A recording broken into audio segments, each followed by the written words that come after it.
Yes. Yeah, get rid of your window. All right, everyone. This meeting is convened at 6:37 p.m. on 10th of June, 2026. I am Kimo Griggs, Chair of the Norwich Selectboard, reporting in from Copenhagen this evening. I'm joined by Brendan Klassen, Vice Chair, Mary Layton, Matt Sweat, and Rob Gear. Town Manager Brendan Duffy is remote, running a Zoom session. Notes will be taken by Jenny Tolman. And we do not have assistance with digital communications and recording tonight, and I apologize for that. Thank you for attending this regular meeting of the Select Board, which has general supervision of the town of Norwich. Click on OK where it's being recorded. We appreciate the valuable contributions of our town employees, elected and appointed officials, and the myriad volunteers that make our town what it is. We endeavor to be respectful of everyone while keeping what is best for Norwich as our North Star. I'll ask the Vice Chair to recognize those wishing to contribute during the meeting. Please try to keep your presentation to a maximum of 3 minutes if called upon. We need to vote on the agenda. Would anyone like to approve the agenda? I move to approve the agenda as presented. I'll second. Okay, you'll probably have to say your names tonight, just for the record. So Layton and Sweat, I presume, because we can't see you. Terrific. Any discussion? I have one item, which is number 9, data recording request from Rob Gear. I don't see any documentation in the packet for this. For the data recording? Yeah, There was one for reactivation of Article 36. that was buried. Let me just try. Yeah. It was just a paragraph, but we can look at it when we get there. Okay, so I was going to remove that, but if you don't think I need to, I won't. I think it'd be okay to leave it. Okay. Any other discussion? Hearing none, let's go ahead and vote. Klassen. Aye. Layton. Yes. Gear. Yes. Sweat. Yes. And Griggs is a yes. Terrific. Thank you. Second on the agenda is Chair's report, which I had hoped to write, but I didn't have time. I will read it briefly here. Since our last regular meeting on May 27th, 2026, I've examined the state of construction repairs on Moor Lane Bridge. I've been active in discussion with citizens concerned about the condition of the baseball and softball fields at Huntley Meadow, met with the town manager and his office for agenda setting, met with Stephen True to better understand some planning board recommendations, proposals coming before the select board, made a fundraising sign of stacked pancakes for the Grange, and watched as Abe Rajansky got a walk-off hit to lift Norwich to the 12U baseball championship over Hanover. Yeah. I continue to spend much of my time trying to better understand and prepare proposed responses to both the Kentucky lawsuit and complaint. Further work was done to collate and prepare proposed town manager goals that we'll examine tonight. That is my report.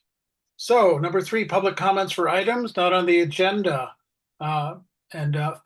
Vice Chair, you will have to recognize who is hoping to speak. Yes, I will do my best, Mr. Chair. Thank you. I see no comments from the audience in attendance. We have 5 members of the public here in person and a number of folks online. I'm looking for hands up. I don't see any. All right. No public comments for items not on the agenda. We can move on to item 4, Moor Lane Bridge project update and cost estimates. I think this is in the packet. It might be worth the town manager filling us in on what has happened here. Okay. I will set this up briefly. Chris Kaufman is also here tonight, and I Oh, think great. he is the one who wrote the memo, and I think would probably like to just kind of go over the highlights of that. But yeah, we're in good shape at this point as far as our timing on the bridge. We are expecting to have that reopened by next week, and what we're talking about tonight, and Chris can go into the specifics here, are looking to spend more money than we had originally estimated and been approved from in a designated fund, which was 150,000, due to finding some additional work that needed to be done while we were in the construction process. So I will actually turn it over to Chris and let him speak a little bit more in detail about that. Can you hear me, everybody? Yes. Yeah. Thank you. Sorry, I'm not my best today. I had some health issues today, so I apologize for if I'm not clear. So if I'm not clear, please let me know. So as Brennan said, we are on schedule for the construction, or for the dealing with the Moore Lane Bridge issues on the bridge. And as I said in my memo, my original memo on February 17th, there were some uncertainties with the emulsion that we just weren't going to know until we removed the asphalt and had a look underneath. And when we got underneath, there was some spalling of the upper part of the concrete abutments that needed to be repaired. And so based on discussions with the engineer, they recommended that we remove all the loose spalling of concrete and cap that with fresh concrete. So that was part of the additional costs.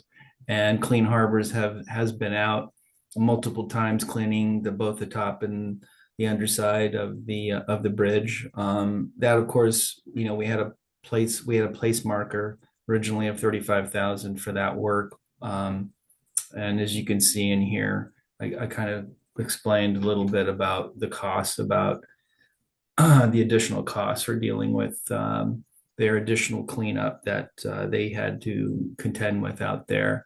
And so they're at a point now where they feel like they've removed everything. They are going to come out on Friday and double check the lower wall to verify that everything that could possibly be removed is removed prior to the recommendation to also replace the ledger board and also paint the underside of the bridge, which is also a recommendation that the Vermont DEC, who came out the other day, recommended as well.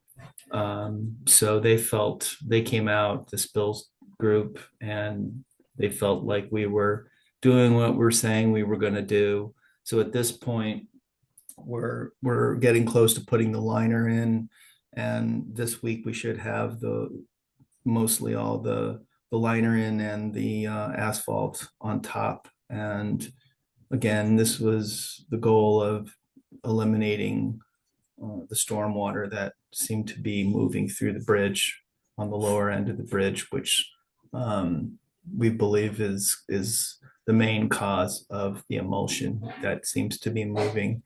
And as we looked during the construction, the emulsion was applied on the bridge after the construction. There was no soaking of the timbers. We actually cut out a piece of it, and the emulsion only appeared to be a coat that was applied between the pavement and or possibly even in the pavement itself back in the day when they did this. So anyway, that's kind of where we're at, and basically we're looking to have some additional monies to basically deal with these additional items. We had a little bit more of the contaminated wood borders that needed to be replaced as well. So totally, we're looking at additional $18,500 deal with it. So we're recommending that the select board allow us to use $20,500 from the DPW operation fund, which we have available to ourselves, to bridge that gap and finish the project. Yeah. And if I may, just to clarify on the financial side, so the original funding for this, the 150 has been approved, came out of the designated fund. And what we're talking about now is a operational fund that we're going to have at the end of the year. So we're probably not at this point going to have another use for that. And I think it is wise and judicious to finish the project and also to do some of the work on the abutments that are going to allow us to better track if there is any future movement. And that was, as Chris mentioned, kind of a request or requirement from our colleague up at the Department of Environmental Conservation. So I think it's kind of a mandatory that we make sure that we've complied as best we can with their wishes. Okay. So I'm looking for someone to move this prior to discussion. Rob, you've got the motions in front of you. Do you want to? I don't have them in front of me. Yeah. No, Then I move to approve additional expenditures required to complete and supplement the Moore Lane Bridge project as proposed in a memorandum from the DPW Director, Chris Kaufman, dated June 2nd, 2026, specifically up to $20,500 to be used from the Bridges account 01-5-703321.00 in the DPW operational budget. I'll second. Matt, Thank you, Matt. oh, you asked. Yeah, I appreciate it. Any discussion? I had a question. So it sounds like we didn't know what we were gonna find when we scraped things off, and finding the largest, this is kind of for Chris, finding the largest source of the emulsion just on the top of the wood and being able to remove the vast majority of it was good versus and then not finding that the wood that was used was, I don't know, impregnated with more emulsion before using the wood, was also good news. Am I correctly understanding this? Yes, I mean, we feel as though that was a positive thing, and like we said, Clean Harbors went out and removed as much as they could. It appears as, over the years, it's probably soaked into maybe by like a 1/16 of an inch, or maybe a little more, depending on where, just by sitting in the layer between the asphalt and the wood itself, and kind of moved into little grooves and things into the wood. I mean, they cleaned it as best they could. And again, without the driver and the intention here is to remove the driver, which is the water. That old wooden deck, I mean, it was just a sieve sitting on top of there, and allowed the water to move through and down through the top of the bridge. So we're closing all that up. And based on the input from our engineer, and they've been out to the site during construction, we're hopeful that this will eliminate most of the problems out there. Great. I had a couple of questions. May I? Please. I wonder, are we documenting this in some organized way, photographing or the work that's being done? I haven't taken really too many pictures, a few pictures here and there. Would that be just seems like not a bad practice to sort of photograph the work as it's happening. Is that something we could do, or is that complicated, or could someone else come along and do it if they wanted to? Yeah, I mean, we could take pictures as we go along. The project's moved along a bit, and it's always it's covered in plastic a lot, and it's hard to Yeah, really get good pictures. You're taking a picture of it basically, you know, things are strewn around on top. It's very difficult to get, quality pictures, but yeah, we can take some Yeah. additional pictures. Yeah. Okay, it seems like not a bad idea. Helps explain to people just exactly what they're paying for.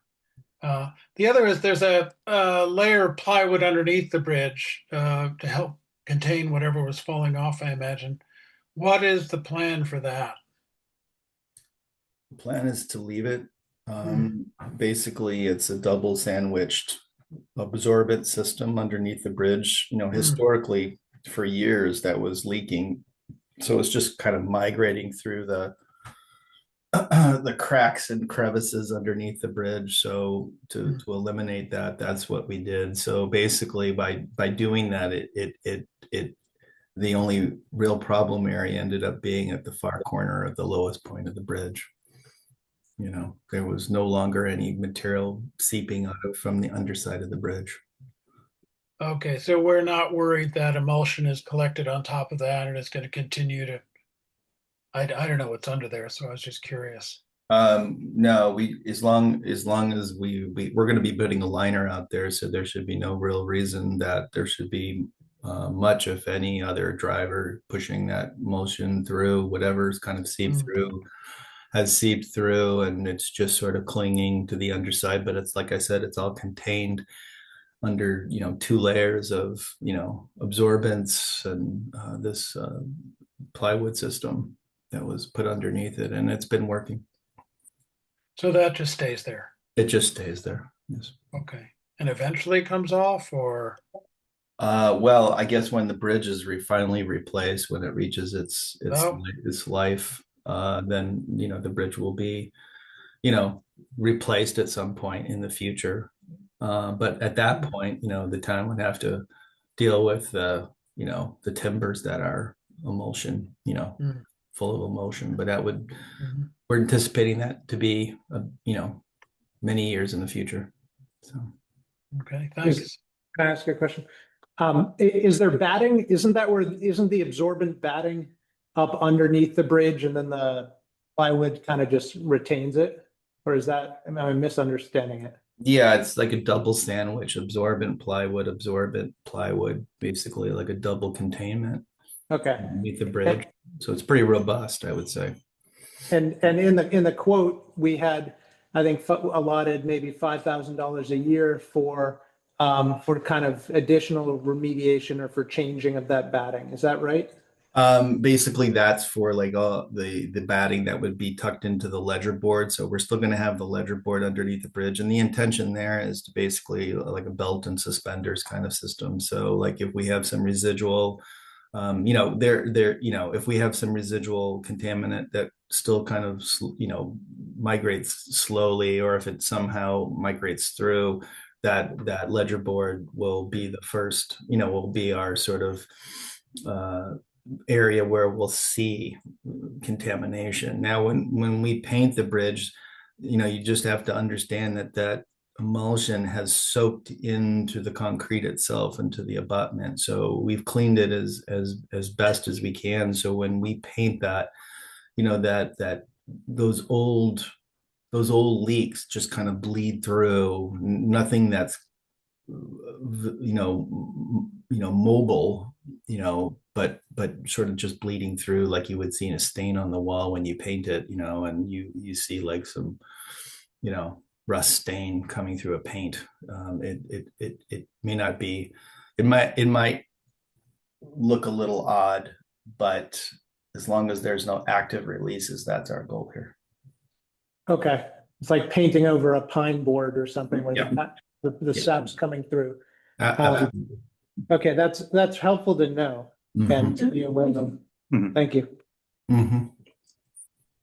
So Chris, this is Brendan Klassen here. I was really interested in your highlighting the the water incursion as being probably a primary source of all our problems, if not the major source. And I think that makes a lot of sense. And from when I went to see the bridge, I noticed that and correct me if I'm wrong here, the elevated wooden sidewalks, or the elevated gangplanks, if you like, that were serving as sidewalks, do you feel they were kind of acting as like a dam that would contribute to the water incursion? Well, they were in such poor condition that, you know, they were, the water was moving along the roadway, but it was just seeping right into that, you know, corner. And we believe that a lot of water was moving through that area. So I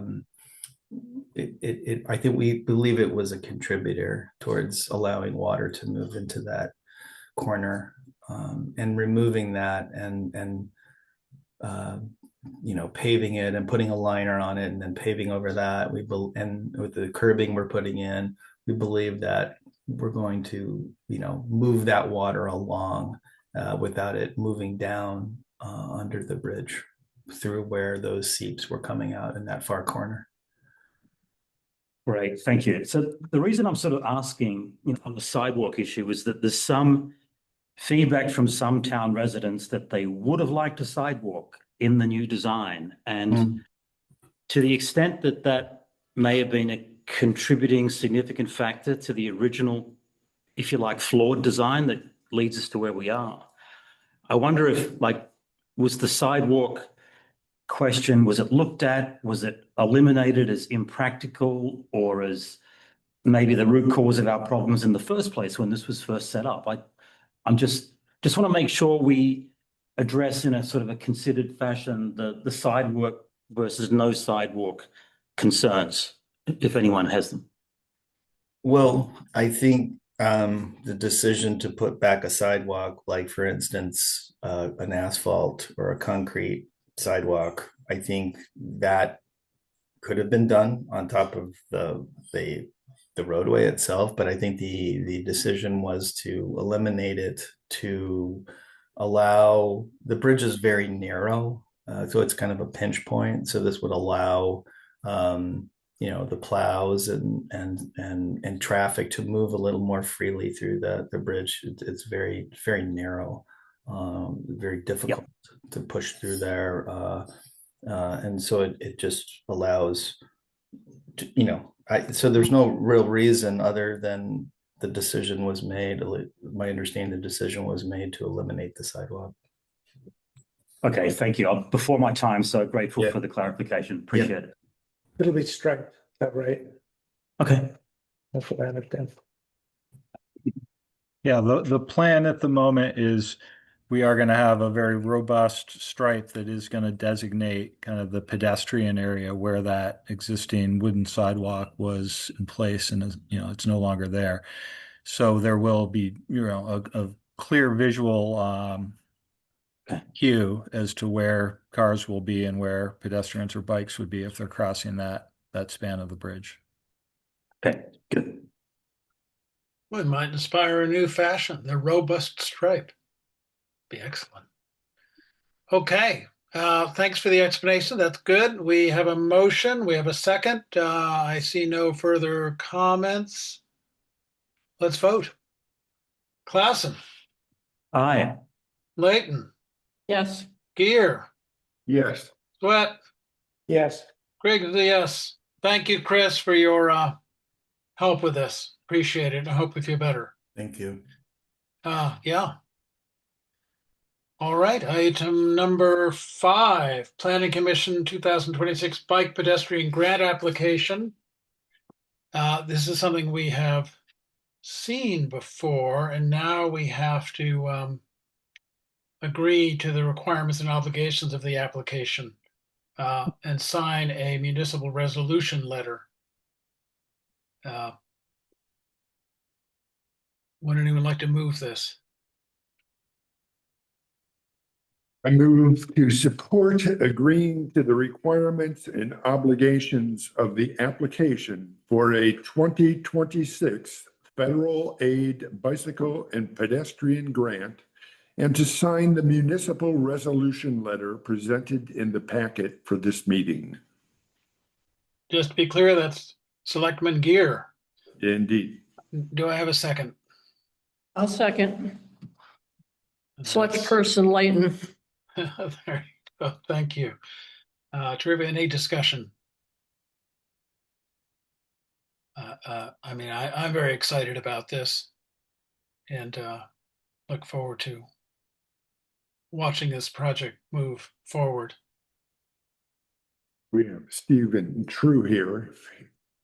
You're on behalf of the planning commission. Yep.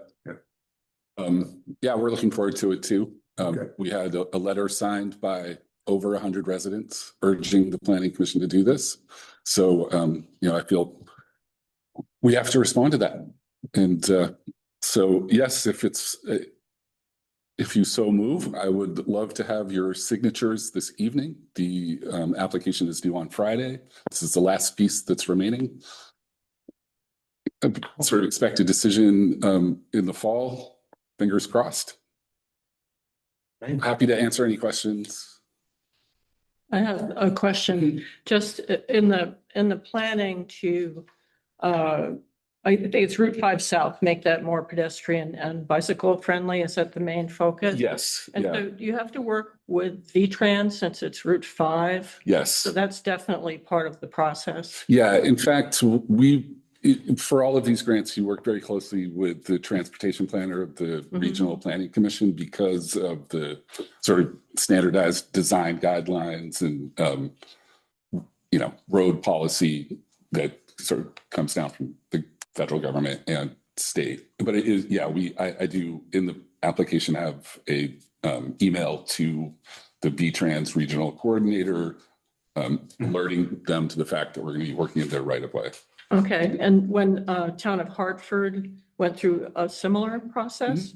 Okay, so it's been done in Hartford, probably other parts of the state, just the coordination and the design factors and so forth. Yeah, absolutely. There's been a concerted effort to develop a transportation or a bike ped corridor throughout the state along the Connecticut River. So we're doing our part. Wonderful, thank you. Yep. I have a copy here and We'd have to vote first, I think, before we could sign it, but. Yeah.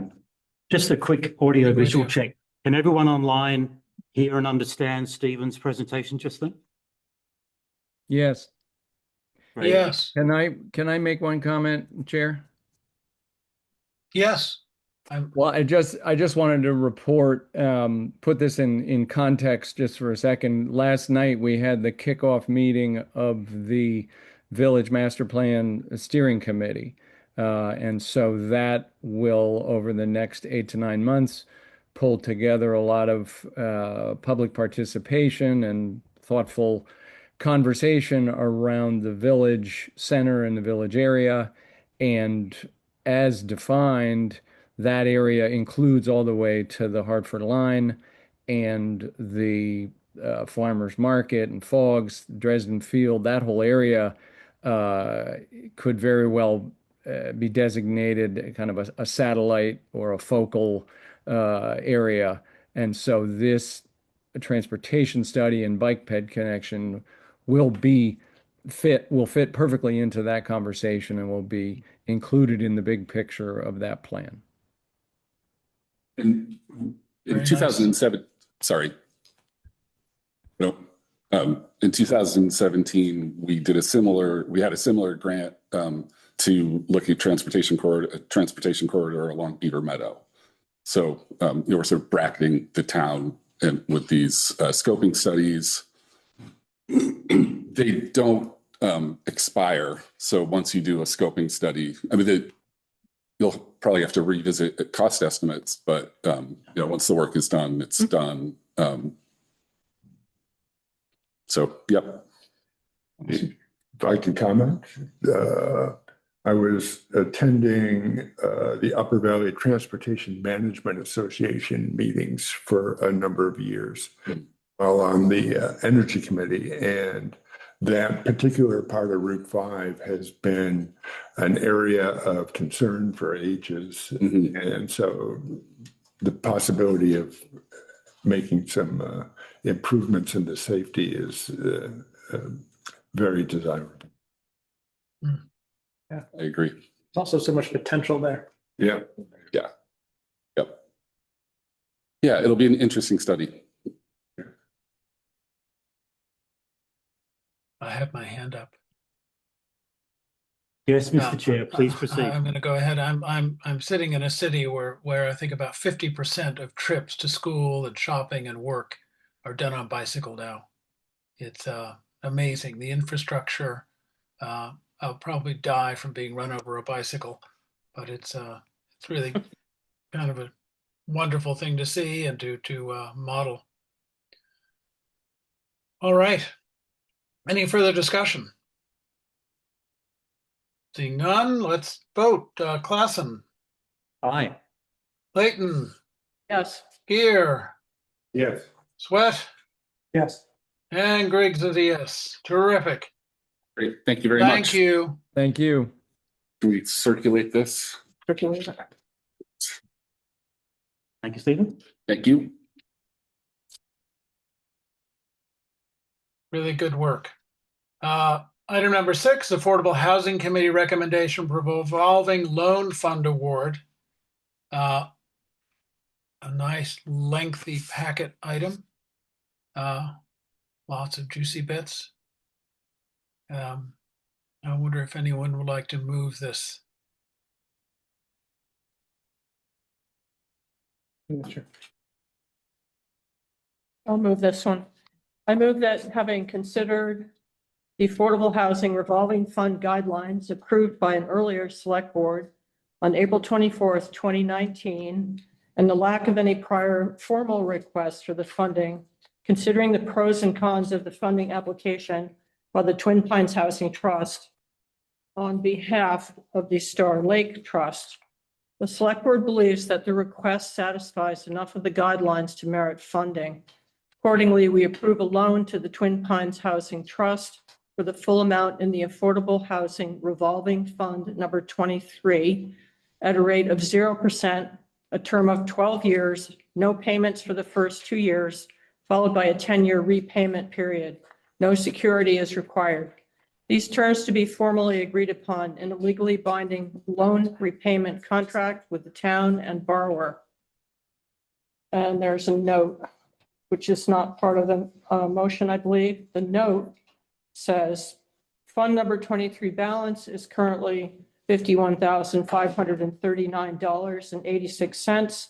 The applicant is seeking $45,000, February 9th, 2026 request, or original $45,000 plus any interest that has accrued in the fund, March 29th, 2026, Norwich Affordable Housing Subcommittee analysis. That was a long motion. Yeah. I'll second. Wow. Sweat. Thank you. Terrific. Any discussion? I'd just like to comment. This is Mary Layton. I'm an advocate of affordable housing.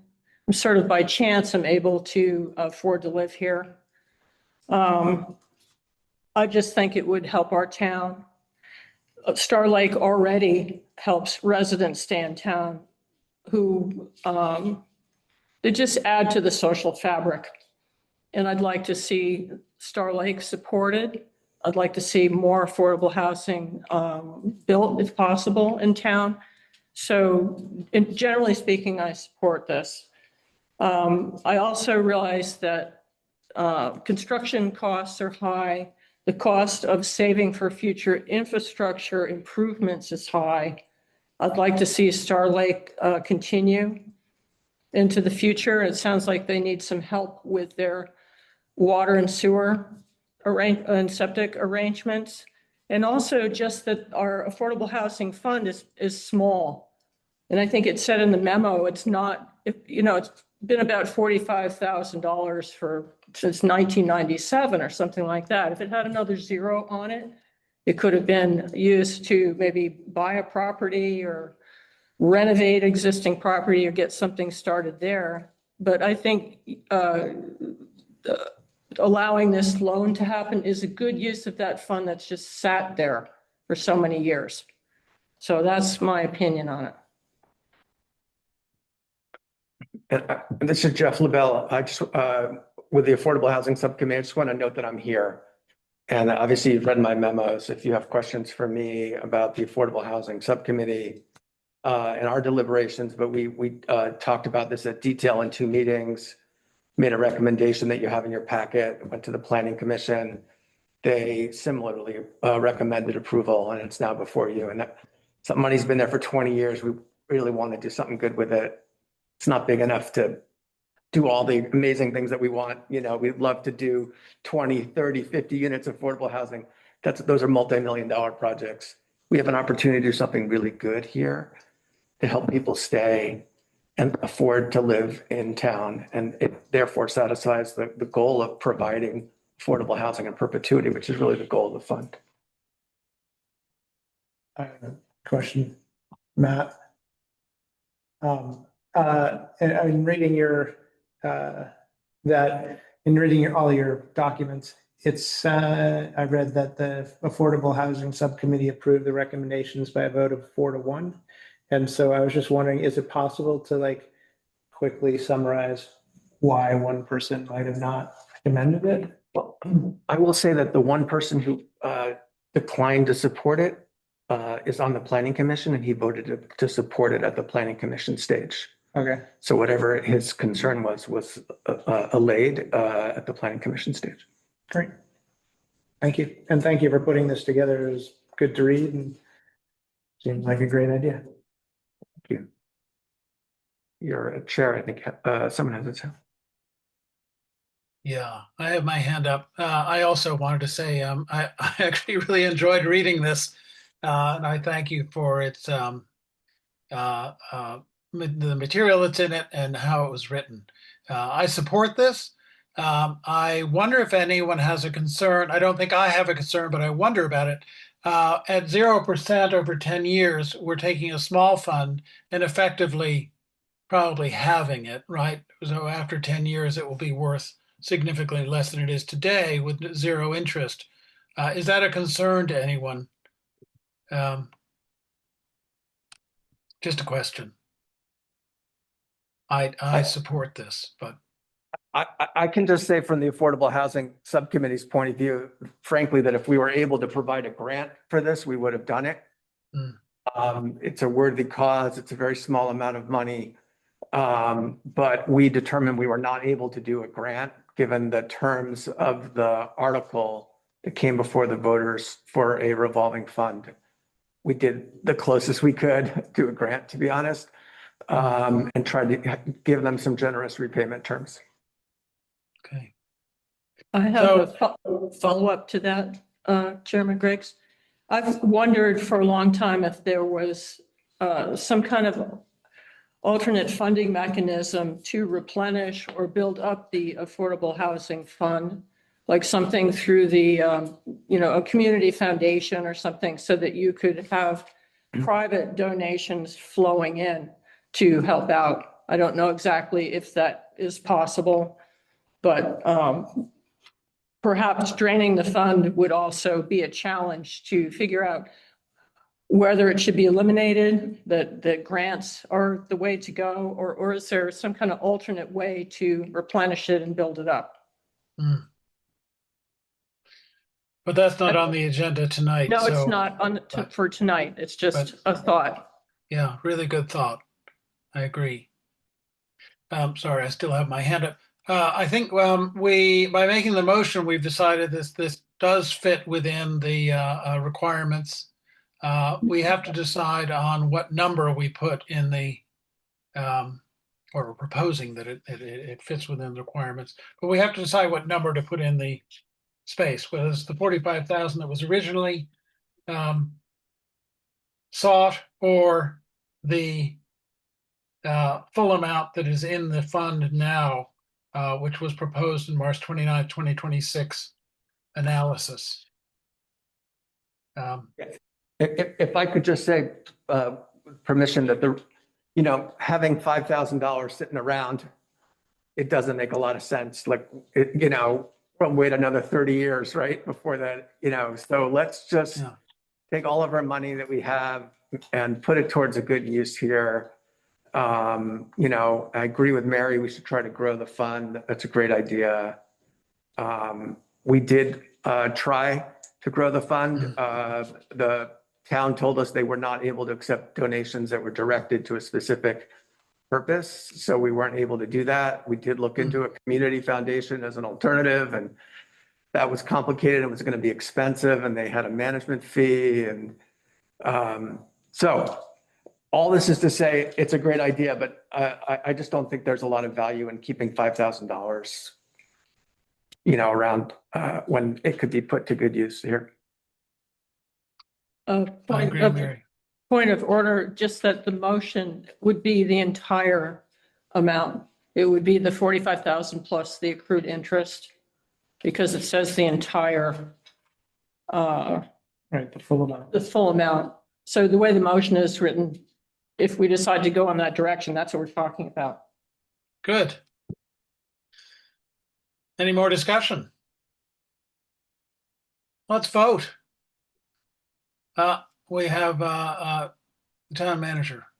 I just had one thought, which would be if the motion could be, if we could round off that number maybe and make it either $51,000 and whatever is left over would, I guess, just stay somewhere in a fund. That might make it a little simpler when we get to the point of crafting a repayment schedule.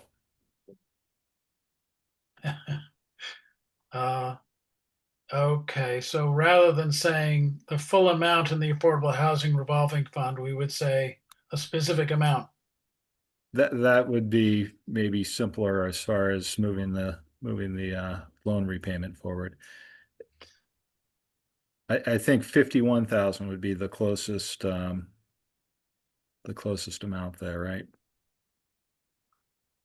So I'm willing to amend my motion to say that the amount that would be loaned is $51,000. Or actually, I'd have to withdraw the motion first, I think. Yes, yeah. I'm willing to withdraw my motion.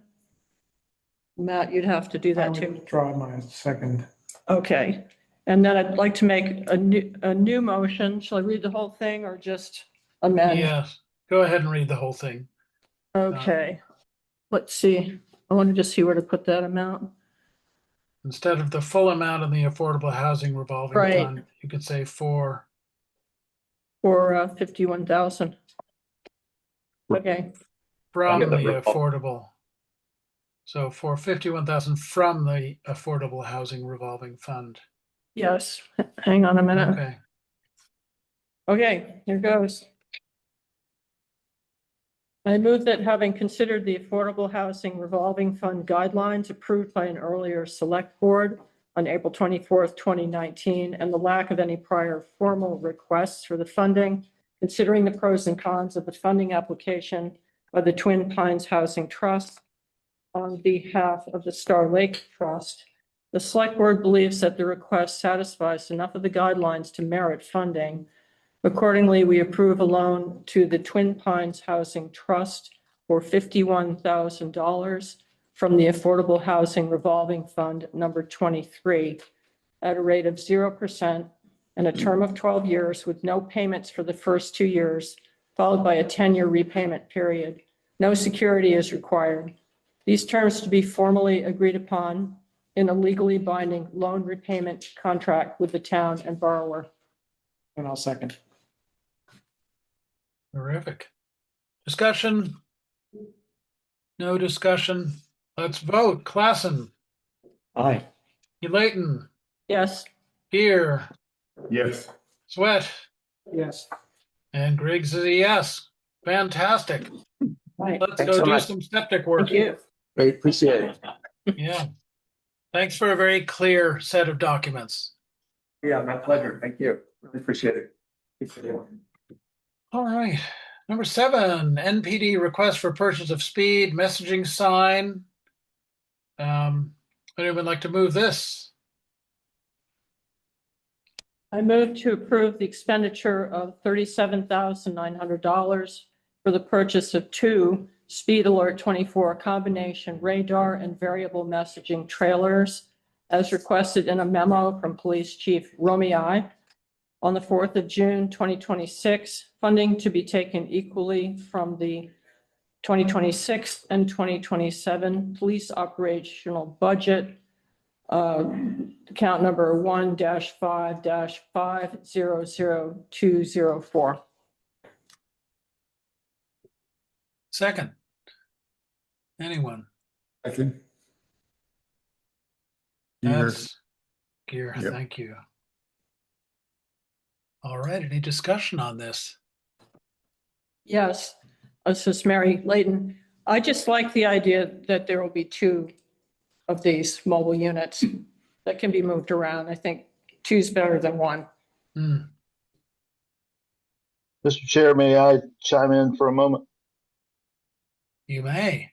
Please do. Matthew Romei, Chief of Police. Thank you for taking this up tonight. I just wanted to note that my recommendation was for the other model. I'm happy to kick the ball around, but the other model is a little bit bigger, but it is more robust. It has a longer warranty, a longer data plan, and without getting insanely technical, it's a single pole, which allows us to rotate the sign and not rotate the entire trailer. There's a $50 difference between the units.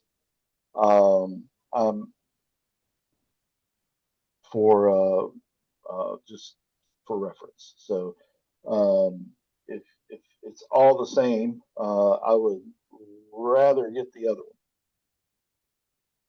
one. For my Could you, Chairman Griggs, I have a follow-up question here.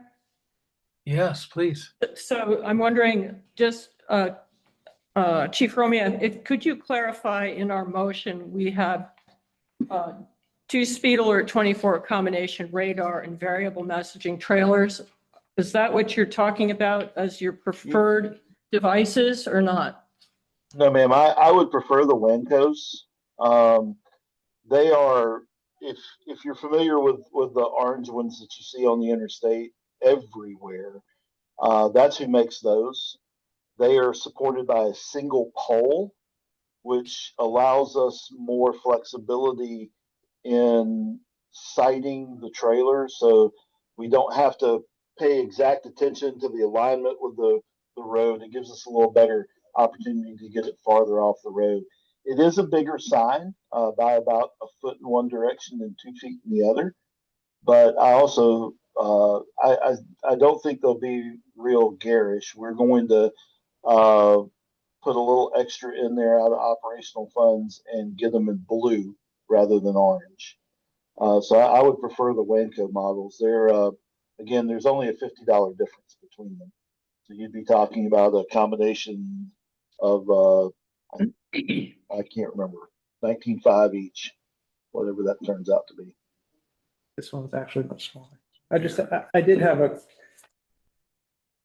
can I have a question? Mr. Griggs? Yes, please. So because both were offered as quotes, I did a bunch of learning about them, looking at the different pictures and the different sizing.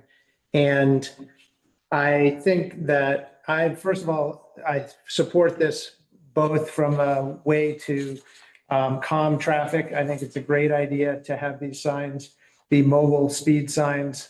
They're much more in your face than the speed signs that are on the power poles. And I think that you'll see better results. The ability to move them and put them different places is neat. I know the speed alert, the one that was originally asked for, also kind of like flashes blue and white lights at you if you're speeding. I like from the from emergency services point of view, for us to be able to put these out if roads are closed for, X number of hours, to put out messaging would be super helpful for fire, police and public works. But I think that when I look at the two different signs, and I acknowledge that this isn't necessarily our thing to comment on, I think that the speed alert is while it's a smaller, that the speed alert is a smaller size, but small is a relative term. It's still, 5 feet across, so my wingspan across, and 2 feet high, and you get three rows of lettering. And the other one is actually 6 feet and then 4 feet high. So it's a significantly larger sign. And so my individual opinion, thinking this through, is that the smaller sign, which is still fairly large, fits in with the aesthetic of a small town, where the larger one, while being bigger, I think it might stand out kind of more than what we want. But honestly, I acknowledge that, we're talking about the financing part of it. And I would not have raised this issue had we not been presented with the two quotes that you looked up. And I think that they both sort of accomplish the same goals. And, but I wanted to add that, because if I didn't, then it wouldn't be my opinion.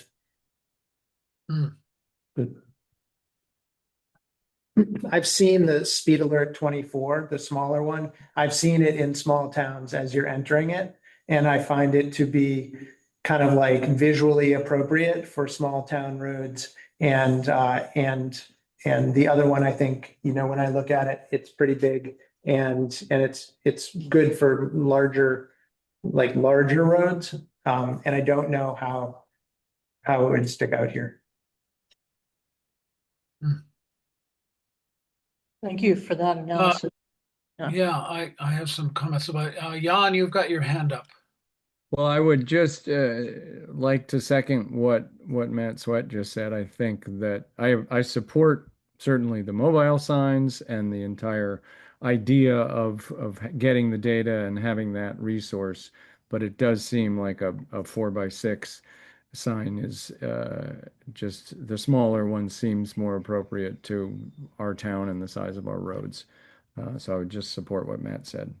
I think I thought about that too, and I did a little size analysis myself. And I can tell you, when you drive by the Grange, the pancake thing is 4 feet wide. And I think when you put something outside, it shrinks quickly. So I ended up not being concerned about the size difference personally. But I do worry about wind. Is this thing going to be blown over more easily than a smaller sign? That's sort of a dumb. Mr. Chair, I don't think you'll have to worry too terribly much about that. We will have to concern ourselves with, we're not going to put it out there when we're expecting the hurricane force winds and things like that. We'll certainly keep them at home for that. They both have 4 outriggers that you use to level the sign. The biggest difference for me, well, there's 2 really big differences for me. One is a single pole versus the double pole of the smaller sign. The single pole allows you to rotate that sign to meet the angle of the roadway. So there's less issue with sighting it if we push it sort of off the roadway. However we can best get the sign deployed becomes less important for the angle, if you will, because we can rotate that sign 360 degrees. The other thing I think that we have to pay attention to with these, the Wanco comes with local service. There's folks here that work on them locally, and they have a longer warranty and a longer data service with them as well. So in addition to them being just a little more robust. And this is the smallest sign in the Wanco inventory, so it's definitely not what you see on the interstate. Let's see the photo again. Thank you. That's what I got. By the way, Mr. Chair, I apologize for appearing as such. The baseball game I was umpiring just got called for lightning, so I was able to step off and Great. come visit. Good work. Yeah, photographs would have been helpful here probably in assessing this stuff, but the numbers are all there. I don't know if they're not to scale, but the orange Yeah. one's much bigger than the. The orange is larger than the other. Yeah. Okay. And keep in mind, as I Yeah, mentioned, we'll be getting them in blue rather than orange. Okay. Is that the official town color? It's just they're not as garish. Yeah, thanks. Thanks, Matt. So I'm I'm a little agnostic about the size. I had a question, Matt, and I'm sure this is an obvious one. I'm just completely new to this. I assume these units are pretty well hardened against vandalism and theft, correct? Yes, sir. They also have GPS tracking and they link up in real time. I think they take a picture of you if you're interfering with them. We don't want a bunch of drunken Dartmouth students making off with this in the middle of the night. That's all. We have some anti-theft or some theft deterrent things that I would prefer not to terribly talk about in public, but I think we'll be okay. Thank you for your reassurance, Chief.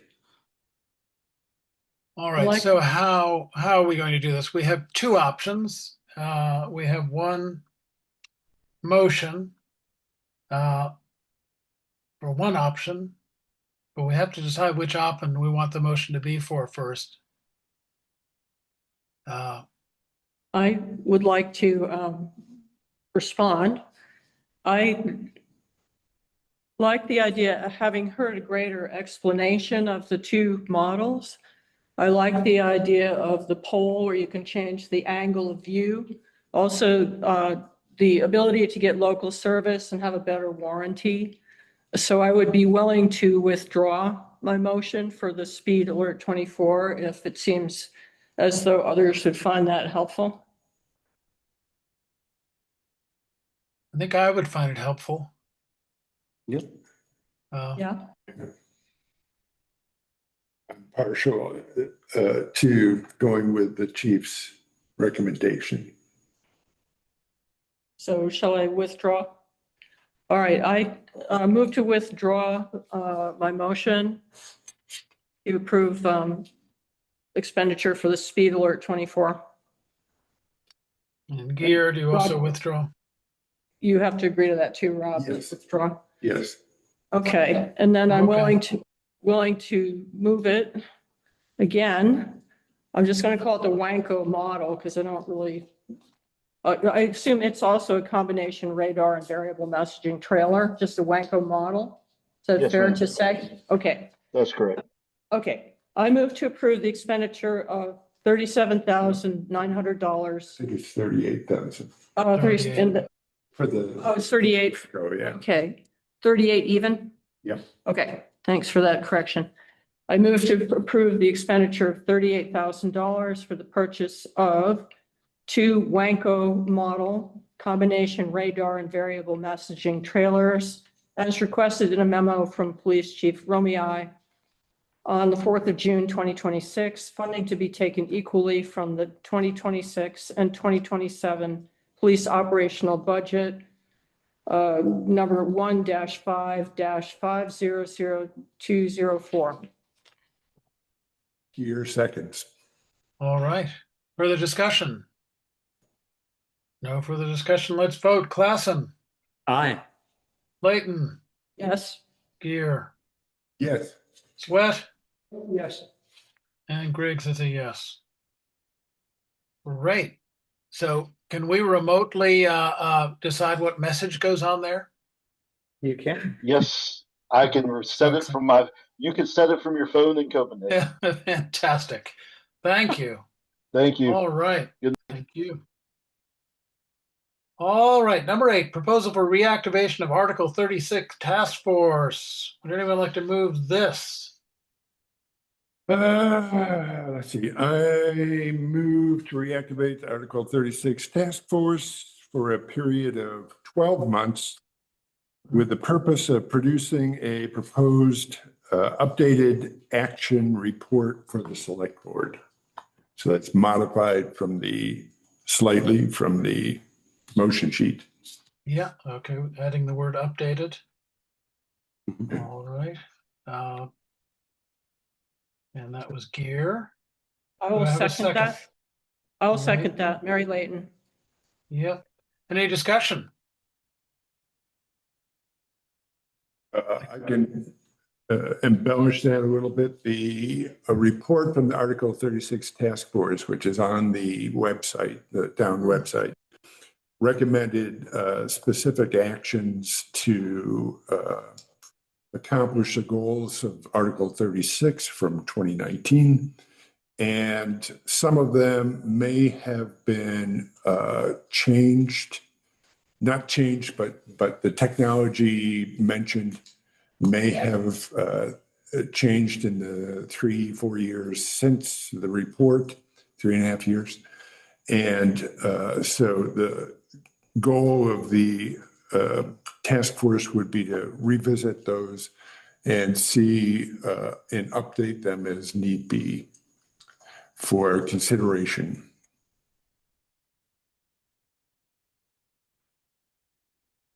All right, any other comments? Yes. Mr. Lim? Yes, Mary? So this would be a revival, it would be a working group. Be a working group, Okay. yes. Yeah. Yeah. So, Or whatever, I guess whatever format it was before, which I think was a working group, yes. Task Okay. force, working So- group. Right, meetings will be warned and notes will be taken right. and the whole 9 yards. All right. Any other comments on the select board? Yeah, Matt has a Matt. question.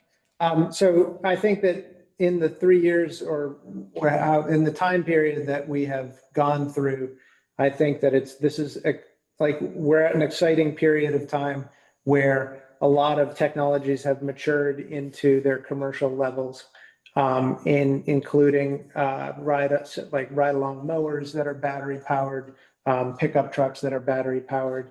Certainly plug-in hybrids are reliable and a great alternative.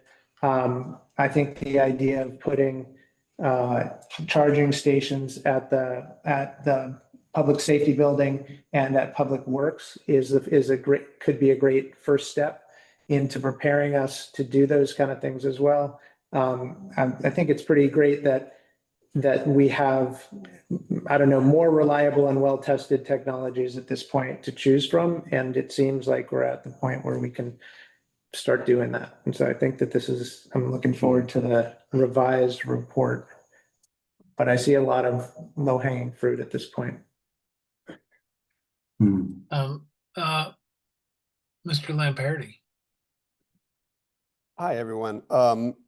So I think I have a slightly different take on this, which is I'm not sure that, I guess if you want to revive the task force, I would ask that you revive the task force with a modified charge.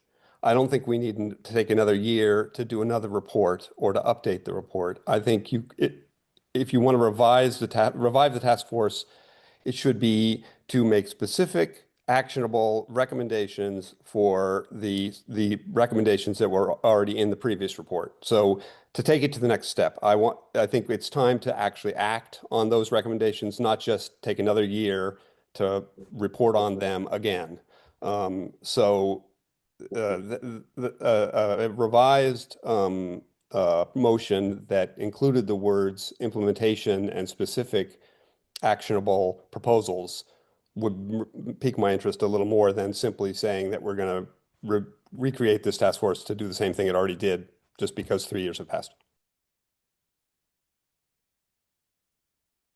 Thanks. I have a question about, or a follow-up question, Chairman Griggs. Yes, Mary.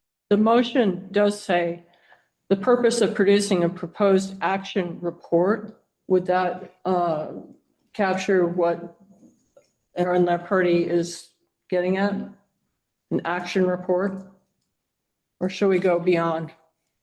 If you're asking me, I would say not an action report, but specific proposals for each item in the previous report. So, and something that the select board could then take up, discuss, and act on, rather than, the sort of broad general recommendations of the original report. Thank you. So if I understand this, and I tend to agree with you, we have the Article 36 in place now. So you're suggesting rather than produce a report, we simply make suggestions for actions based on the current report. Move forward.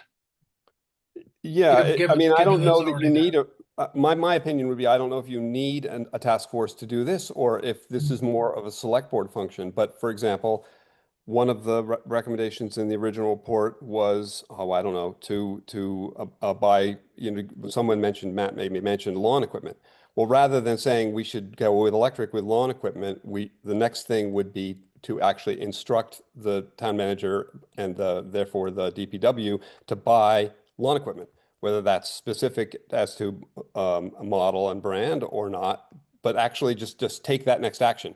I don't know that you need a task force to do that. I think you could do that right now. You could put that on your agenda for in 2 weeks, and any one of those things you could take the next step on, and that's what I think it should be done. I don't think we need necessarily a citizen task force will necessarily get us any further, unless the specific charge is we want a proposal on exactly how we're going to do the things that were in the previous report. Then possibly a task force, if it had select board buy-in and select board member, might actually make some progress. Personally, I think you could just go ahead and start doing those things. Well, you can, that's your job. So I would encourage you to do that. Yeah, Article 36 is there, ready to be acted on. Mr. Chair, we have Linda Yes. Gray and Jack Cushman raised hands. Yeah, Linda. Hi, thank you very much. And I want to thank Rob for bringing this forward. And I think he's right that some of the recommendations probably need to be updated.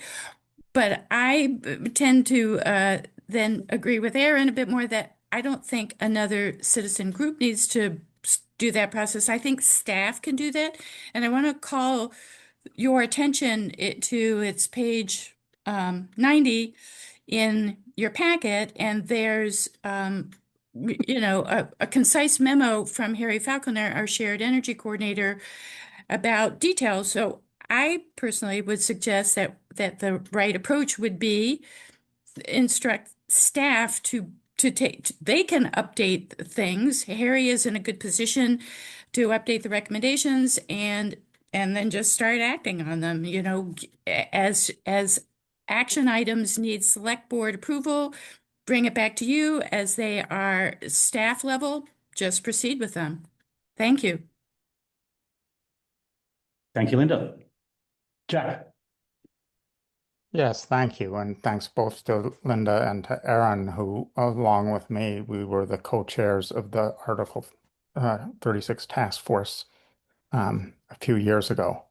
And I just think what the select board needs to do is get serious about addressing climate change. Somebody said a few moments ago that a lot of new technologies have come along and that some of them might hold promise for the town. Well, all of the technologies that conserve fossil fuels make more sense now that the fossil fuels have suddenly become double the price again.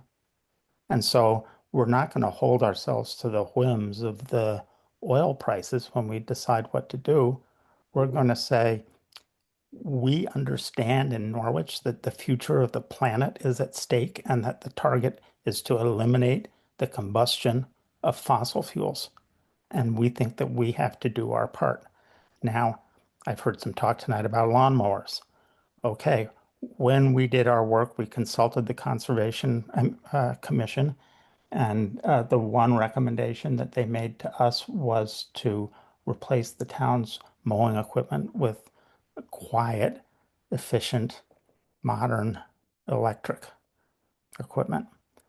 And So we did specify that that should be done. And then we came to the select board a couple of years ago and said, you're talking about getting a new sit-down mower. It had to be a zero-turn sit-down mower that would function for the 8 hours a day that we mow our lawns during the season. And they said, that's not available yet.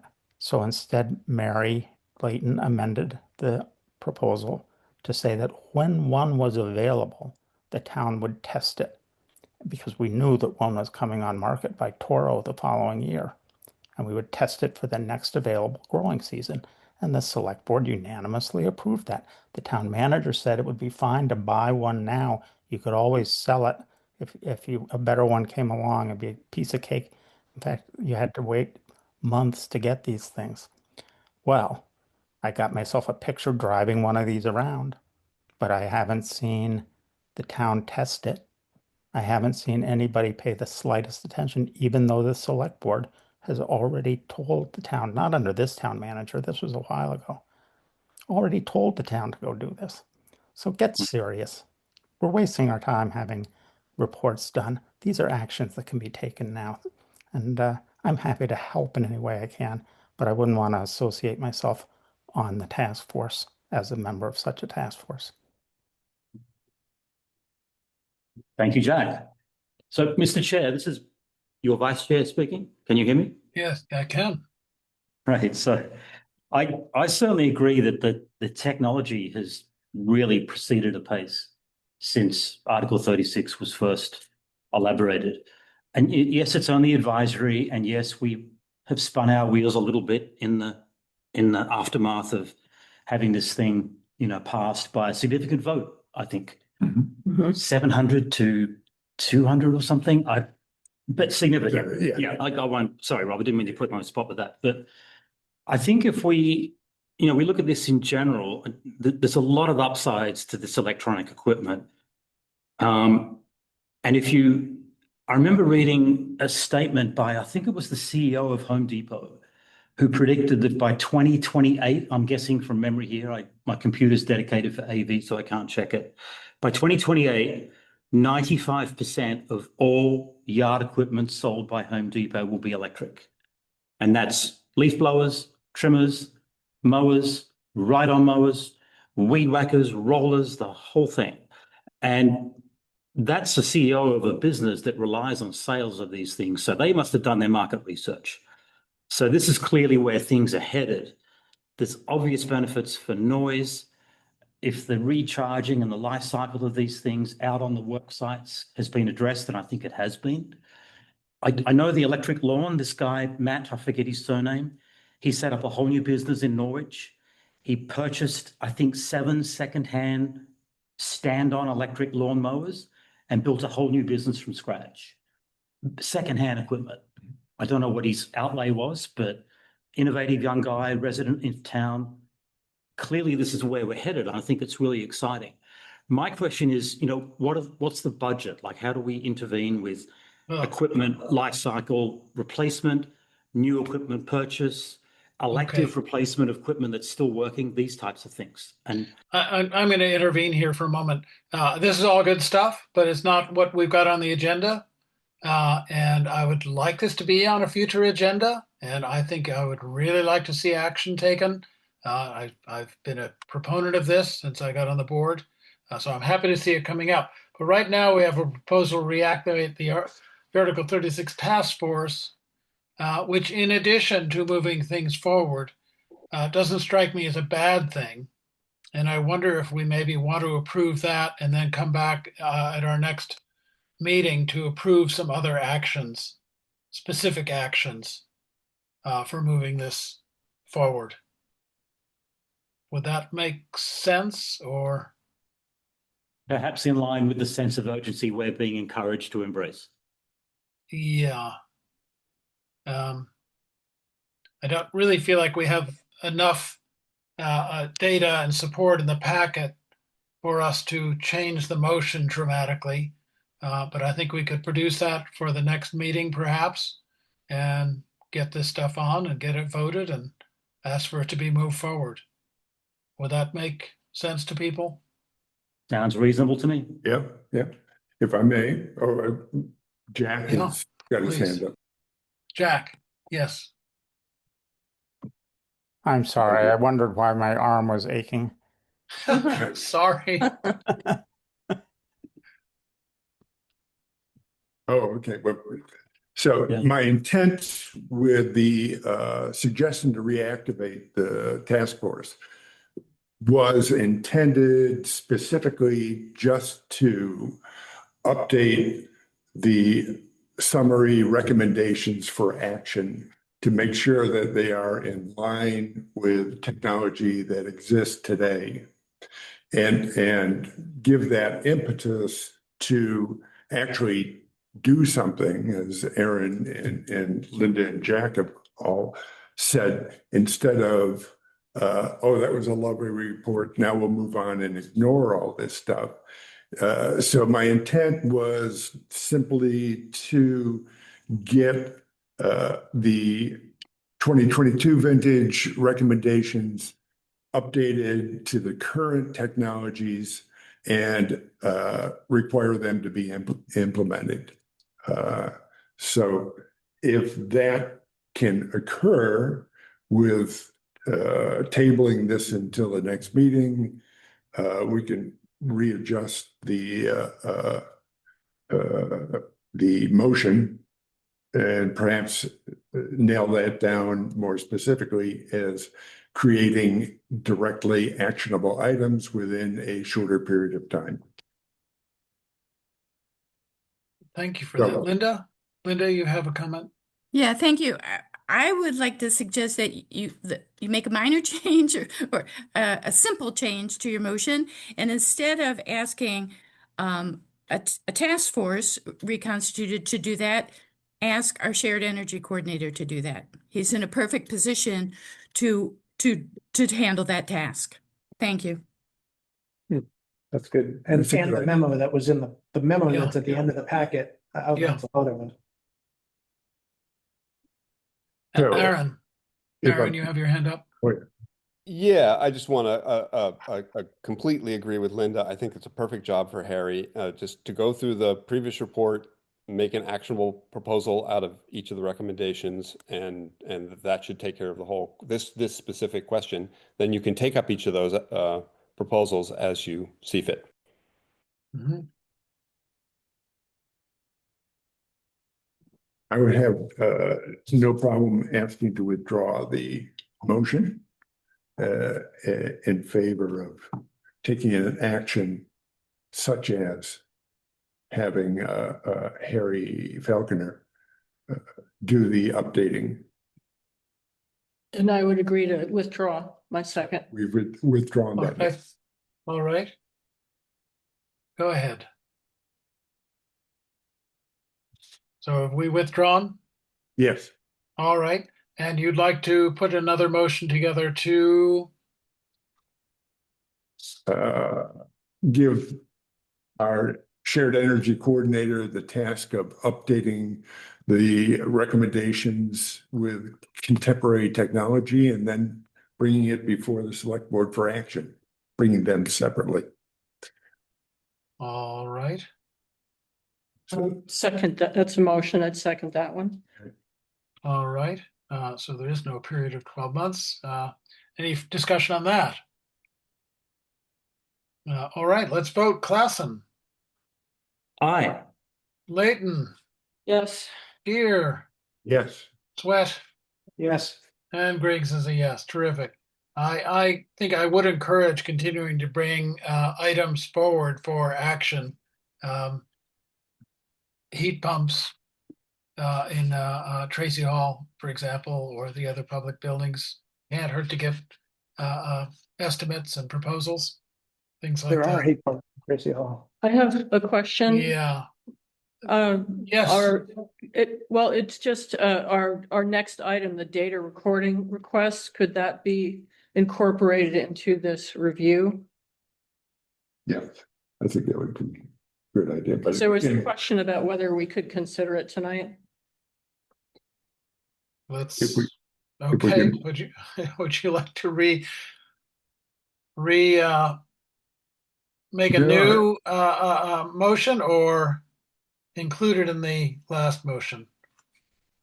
I would say perhaps a new motion, but I'm not even sure about the motion. What I'm curious about is the manner in which we direct the town manager to have that data collected. Does that require a motion? If it does, then yes, I could move to do that. I'm not sure if that's a requirement or Should we just ask the town manager? What's your goal? the goal is to have the departments of the town report their fossil fuel consumption and report it to the shared energy coordinator and the energy committee at least quarterly, so that we can track any progress that we have been asked to make on reducing fossil fuel usage by Article 36 in 2019. And Right. so without that data collection, there isn't any real comprehensive way to come up with methodology to see how much we're reducing fossil fuel usage. All right. So are you asking for the town manager to make a proposal to us about how that could be done? Yes. And he's got Okay. his hand up, so. Yes. Mr. Town So, Manager. if I may, I think in Harry Falconer's memo that came in and is in the packet, he has suggested as one of his skills or things that he would be able to contribute the ability to work on kind of getting a data set collected. So I guess in my mind, you would have a baseline at some level of where you were with your fossil fuel usage. That might have been conducted back in 2019. I haven't read that report recently. And then I think what Rob is asking is that we would keep some kind of historical track, going out into the future of what our fuel consumption has been. Am I understanding you, Rob, as far as that is kind of what you're seeking? Yeah, and where the use is coming from. So diesel fuel for heavy equipment, gasoline for light duty trucks and cars, propane for heating and different departments, etc. Yeah. So I think we could do this maybe without a motion needed. I think I understand what we're trying to accomplish. Why don't I have a conversation with Harry about his ability to assist with that, which I believe he's offered his assistance, and then come back in a future meeting and say, here's a proposal for how this could work and how we'll do this, kind of data tracking going forward. My hope was that July 1st, we can start compiling that data. So for the fiscal year 2027, we would have a good starting point. Yeah, I think we that can makes go sense back. to start at the beginning of a fiscal year. Sure. So it Okay. may not require a motion then. Aaron, you have your hand up. Yeah, can I just throw out the idea that this be put into some format that can be reported on the website so that so it's transparent to the town, and maybe we need an Article 36 tab, but something that allows people to actually engage with this data, not just, because I know it's already exists in the sense that the bills are sitting there in filing cabinets and whatnot, but something that's actually transparently reported to the town would be great. Mm-hmm. Okay. Linda. Thank you. And just a very quick logistical note, I just want to let you all know that Harry is on vacation until next Tuesday. So just to be forewarned course. that it will take a few days till you can get rolling. Thank you. Thanks for the notice. Appreciate that. All right, are we ready to move on then? Do we feel like this is resolved sufficiently for this week? Yes. Okay, I mean, pressure has to stay on if something's going to happen. Great. Where are we now? Review and approval of Sullivan Powers and Company PC audit scope and objectives. We have information in the packet that seems to satisfy the questions we had. Is there a motion on this? I move to approve the Sullivan Powers and Company PC audit scope and objectives. Second. I'll second that. Brendan Klassen? Awesome. Discussion. Any discussion? I have, Sweat has a discussion item. I think that it was right, someone suggested, it might have been Cheryl last meeting, just that there might be value to having the select board receive the draft audit. And I questioned that value, and I've been thinking about that more, and I think it might be helpful. I don't know, that's not part of this motion here, but the audit's fairly dense, and even getting to read through the draft audit just gives us more time to digest most of the material. And then when we read the final, if some things have changed, that's fine, we can note that.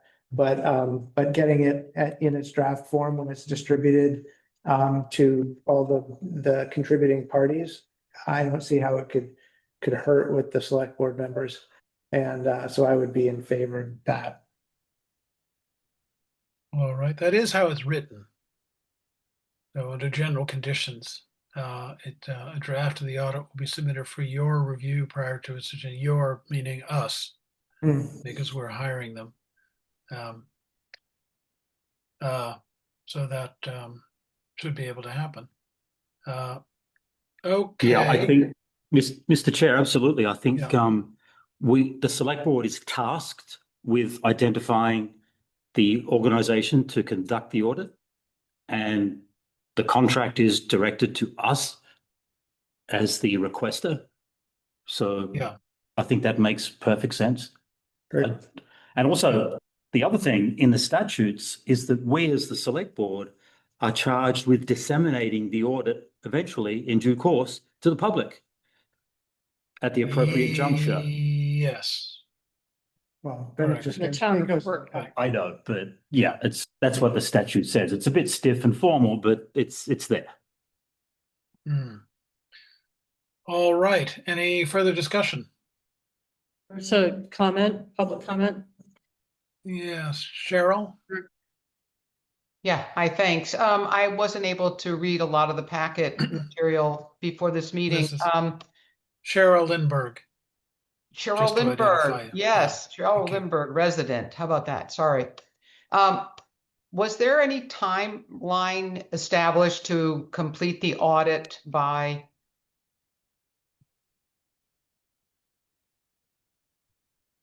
So Yes, Cheryl, thank you. I raised the point that it would be nice if we could receive it maybe a number of weeks, maybe a month sooner than normal, but it was very loosey-goosey.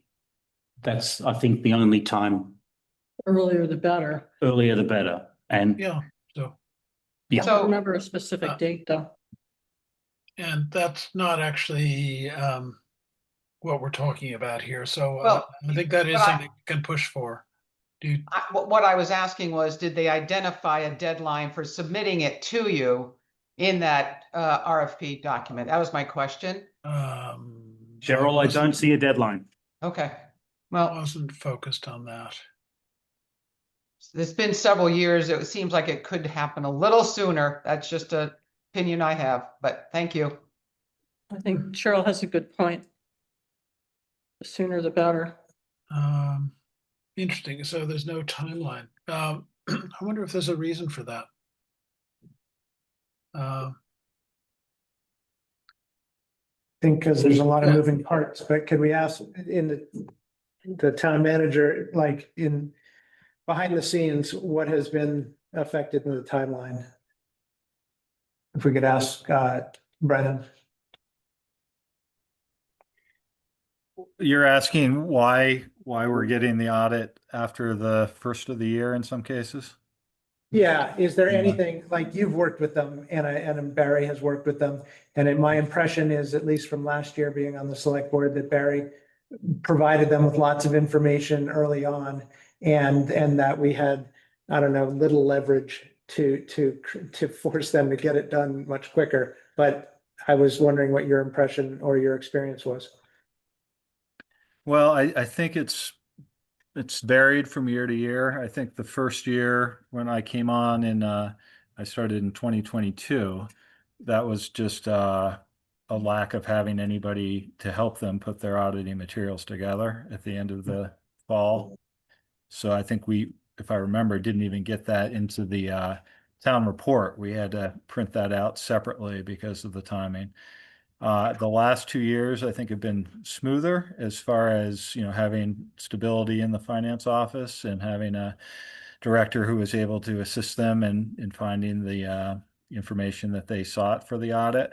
And I think that, we won't have Barry this year, obviously, for this next audit for fiscal year 26. So Jonathan is going to have to learn the ropes there, and I'm sure we'll have some guidance from the auditors as far as how he can be prepared to help them get through it.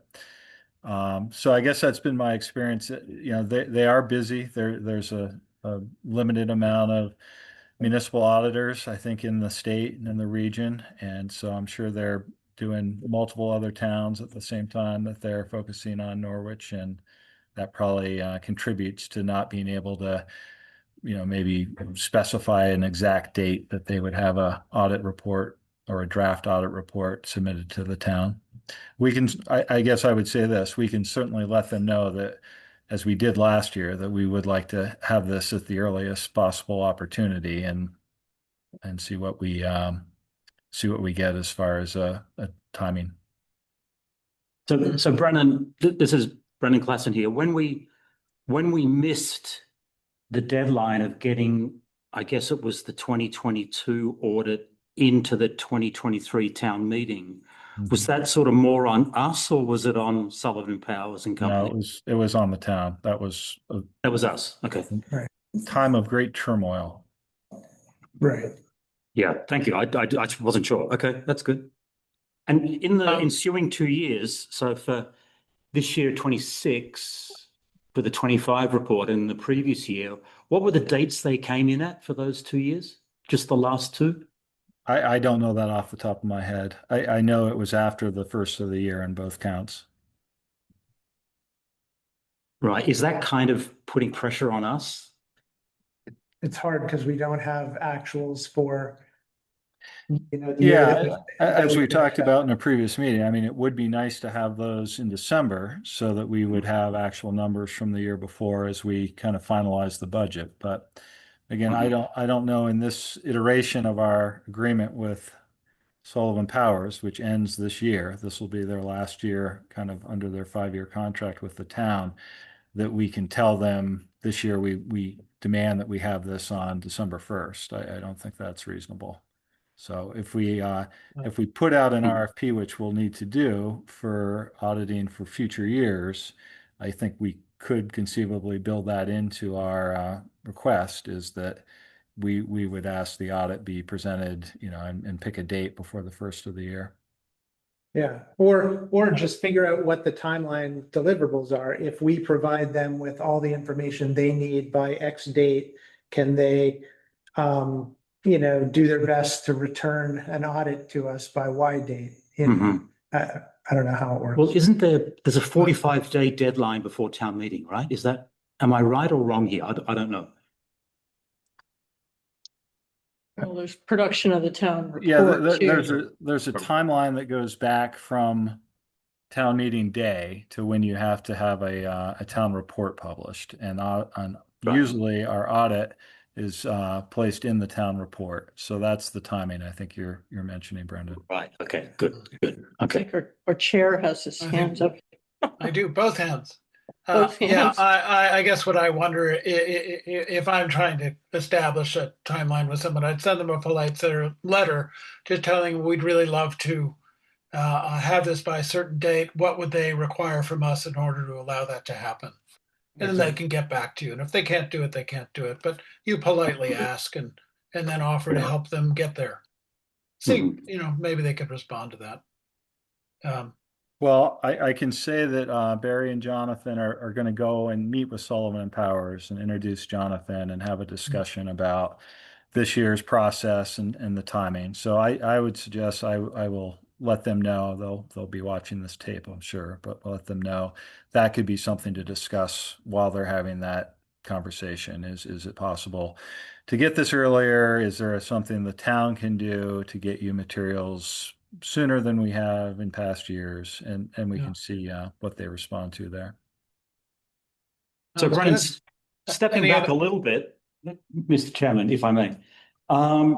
In your experience, this is the end of the 5 years, right, with Sullivan?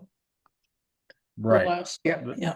This is the last year. So fiscal would year you? 26 will be the audit Yeah. that they perform under their original contract. Yes. Yeah. So based on obviously, the satisfaction level and feedback from your finance department, would you be, and if it's too early to say, just let me know, would you be in favor of renewing the contract or switching All right. vendor? We're getting beyond the scope of Okay. this. That's not what we're talking about tonight. We're just trying to figure out whether we can review and approve this. Yeah, for now. you're just being asked to sign the engagement letter tonight. yeah. This is simple. Oh yeah, sure, absolutely. Thanks. It's 2:15 in the morning here, so I'm trying to. Move along. Yeah. That's incentive. Kimo, have another Carlsberg. Yeah. Not to force anybody. Not yet. Is there any other discussion on this? Nope. No, Oh, okay, great. Let's vote. Klassen, Aye. Layton, yes. Gear, Yes. Sweat. Yes. Griggs is a yes. Terrific. Go sign this thing. All right. Next is town manager goals. We have a couple of things. I put in a sort of synopsis from some of the other information I had. And we got a missive from our town manager. I think I feel there's been sort of a big misunderstanding here, and I'd like to clarify it.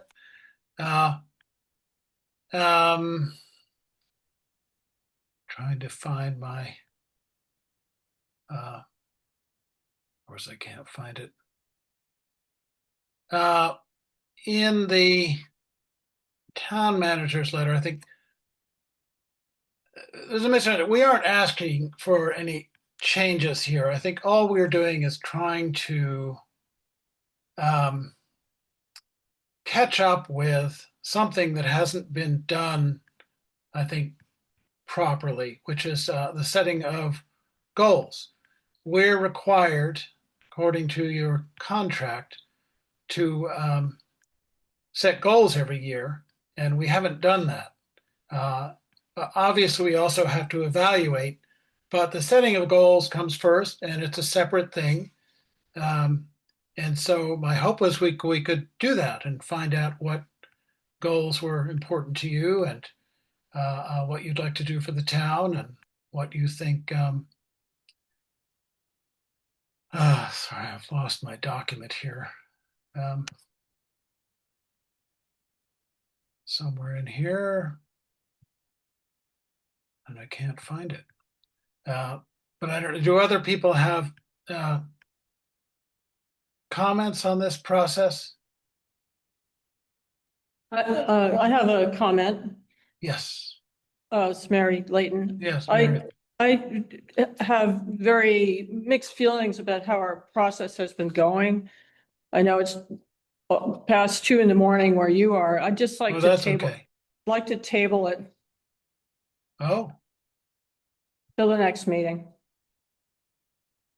okay. Huh. Well, um, I don't know how others feel.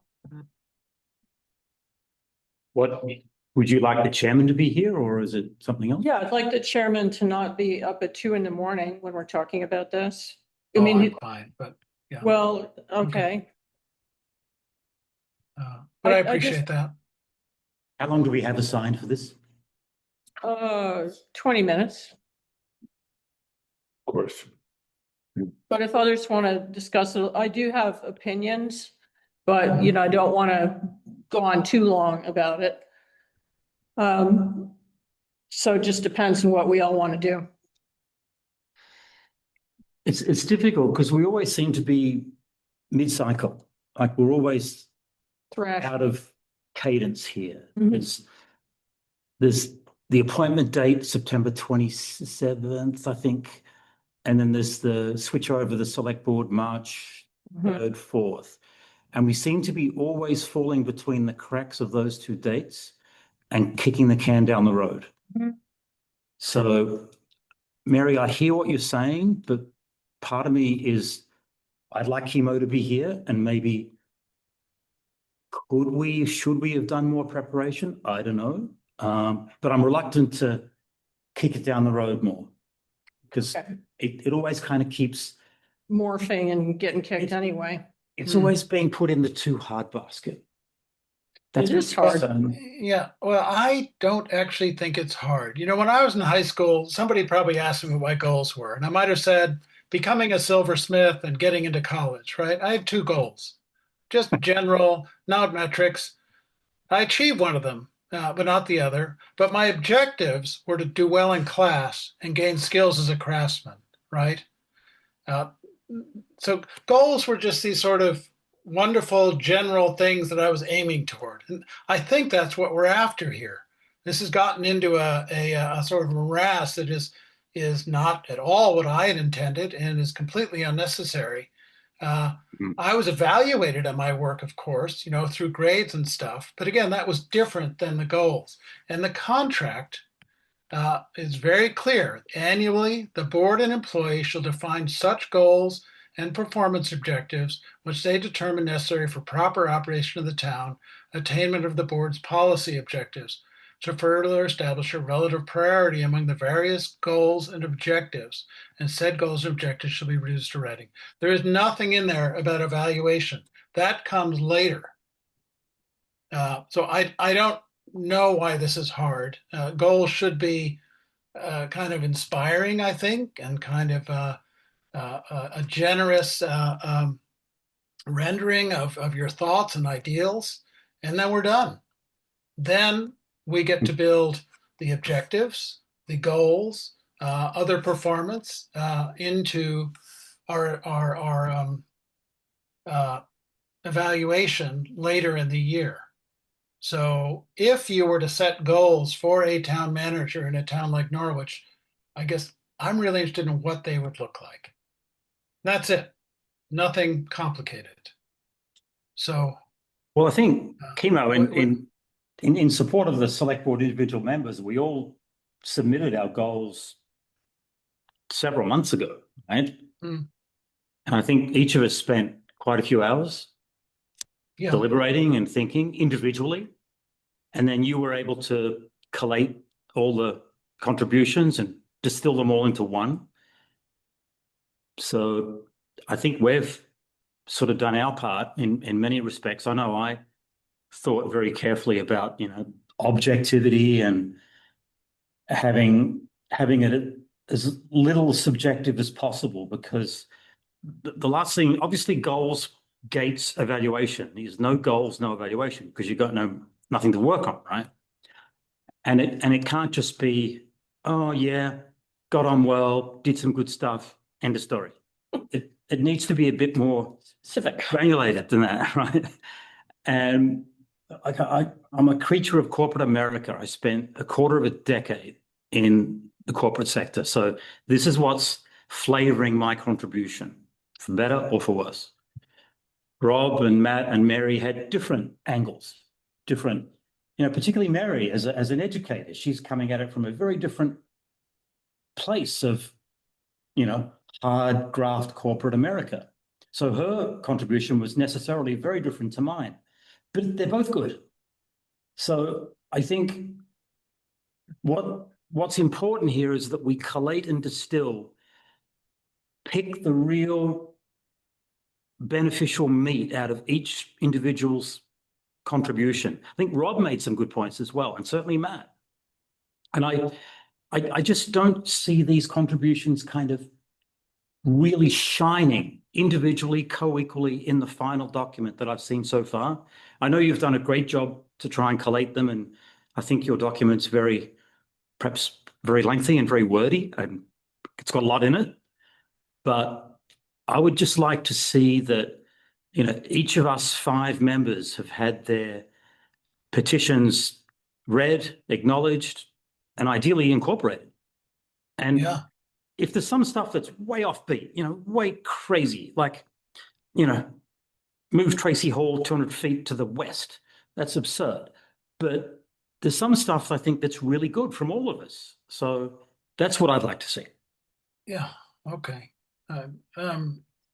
We've got town manager's got his hand up. So I guess I've been equally frustrated kind of with how the process has gone. And I wrote the memo that was in the packet for tonight, really trying to get some sort of sense from the majority of the board of what we're doing here. I know there was an exercise at the beginning of the process where all the select board members were kind of asked to write down, bullet points or ideas of select board goals and then town manager goals. And it's very hard, I think, to collate, 50 different ideas or however many there were that came out of the 5 select board members' efforts into like meaningful goals that we could employ here.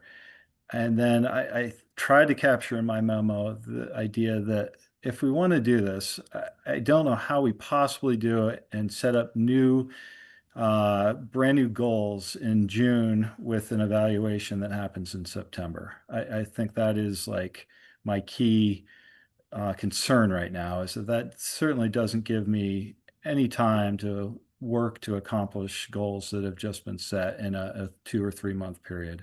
So I had advocated in my memo that we come up with something very similar to what we had in place for last year, so that there is something to be, I guess, evaluated on when we get to September, and that we use the next 3 months and maybe we donate a month or a meeting a month to trying to work through this. I guess I'm a little uncomfortable, Chemo, putting goals out there that are going to be used for an evaluation without knowing what the objectives are that go with those and what the evaluation criteria is that goes with them.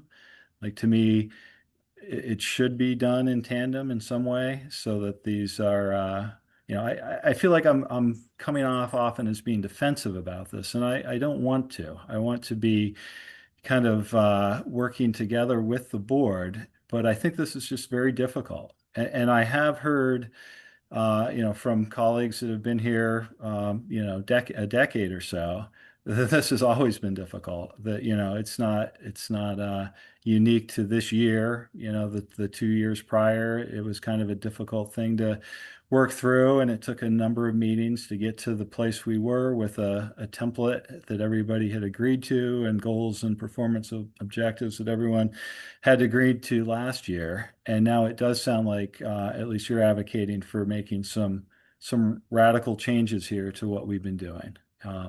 Okay. When you're done, I'd like to respond. That's fine. So I guess, I also want to be cognizant that this is getting picked up in the local press with headlines that we're butting heads or at odds, and I don't know that it should be that way. I think there is probably again, with some time and thought, a way to work together to come up with new goals for the coming year, and to give me as the manager who's charged with accomplishing those goals a meaningful time to do it. I guess that's my main point. Okay, well, I haven't proposed changing anything. As far as I'm concerned, we can continue to use the same form for your evaluation. I haven't changed that. I haven't suggested otherwise. What your contract asks for is that we set goals together. After that, it talks about your evaluation. So it first starts with goals. I'm just looking to talk about goals. And all I'm looking for is ask you, tell me what your goals are. That's it. Like, I've written some things, management, communication, the town, reporting as a sort of starting point. And I'm asking you to respond in kind so that together we can set some goals. It doesn't sound complicated or difficult. I don't think dividing the board, as your letter does, is a useful exercise. I want to get away from that. I'm making a suggestion and I'm trying to satisfy your contract. You didn't ask for goals to be set last year. And so here we are. We haven't got any goals set for this year.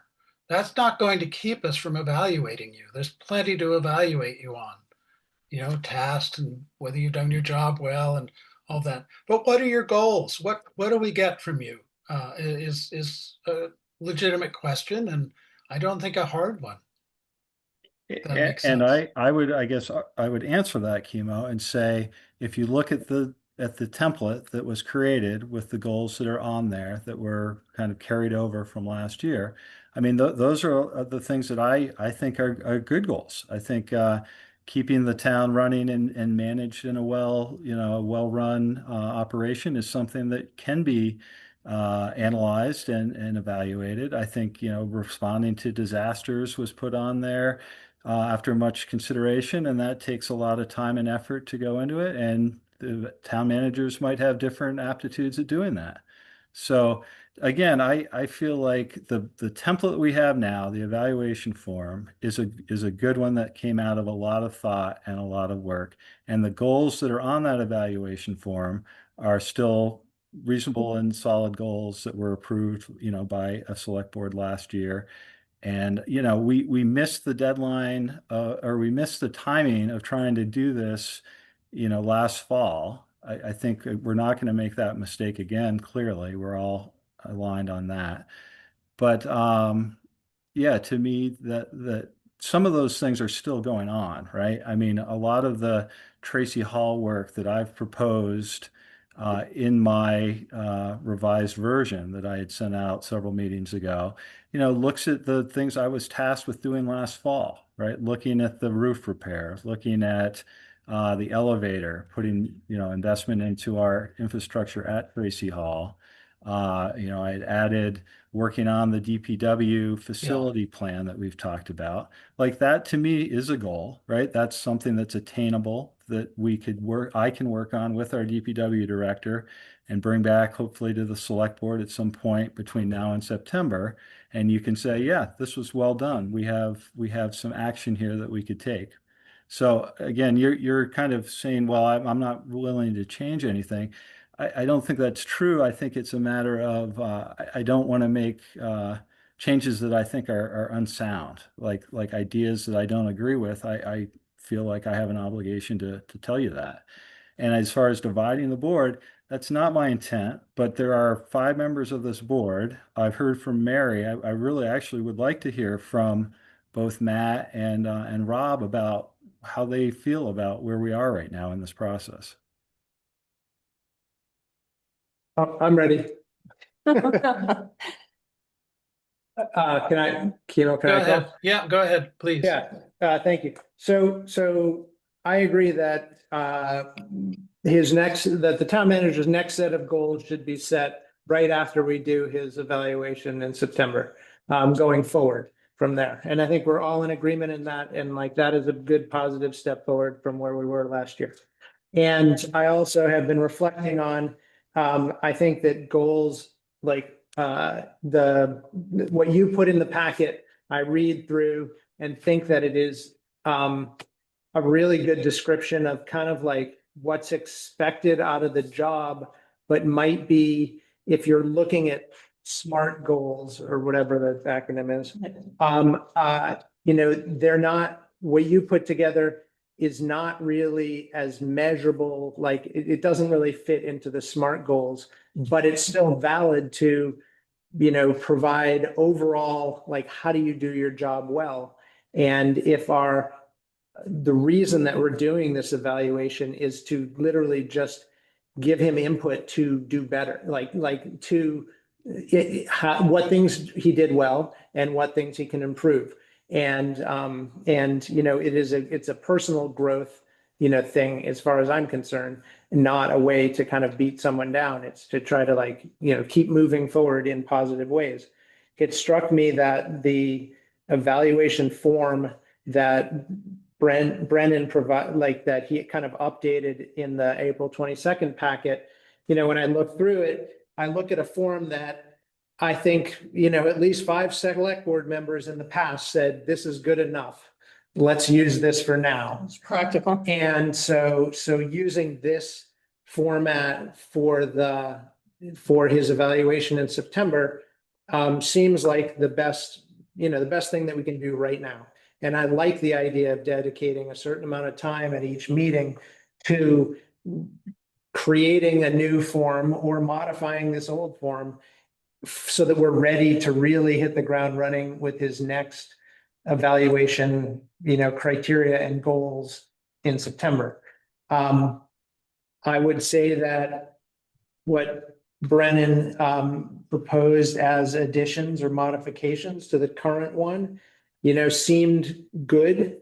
And there might be a couple more smaller tweaks, or maybe if we have 3 months or so, maybe adding a goal or two that is achievable and fair to add, like maybe investigate the 3 things that we can do to improve our energy efficiency, or just literally figure out like what mower to buy.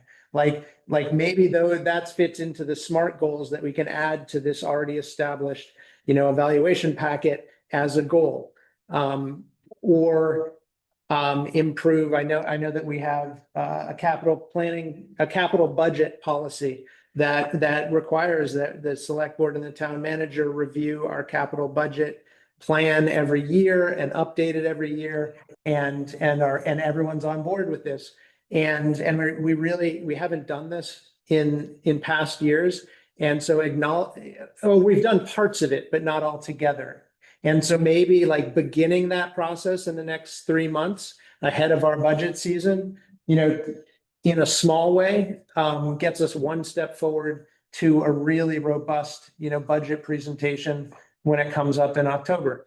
I see smaller sort of goals at this point might be reasonable to add to the existing packet if we all agree on it, if the town manager agrees on it, if all 5 of us agree on these small additions.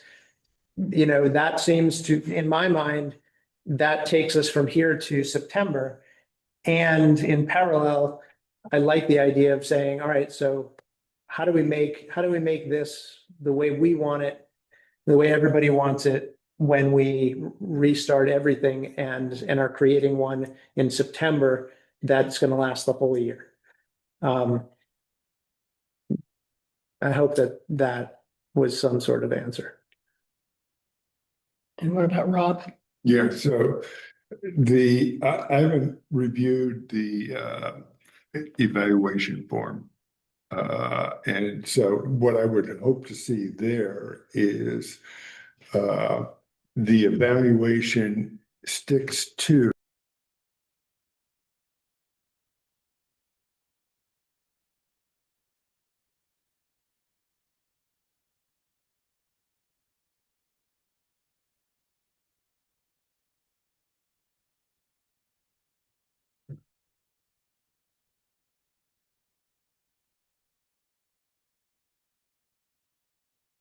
Did we lose audio? Yes. I can't hear anybody. Brendan's, I There was can't a- hear anybody.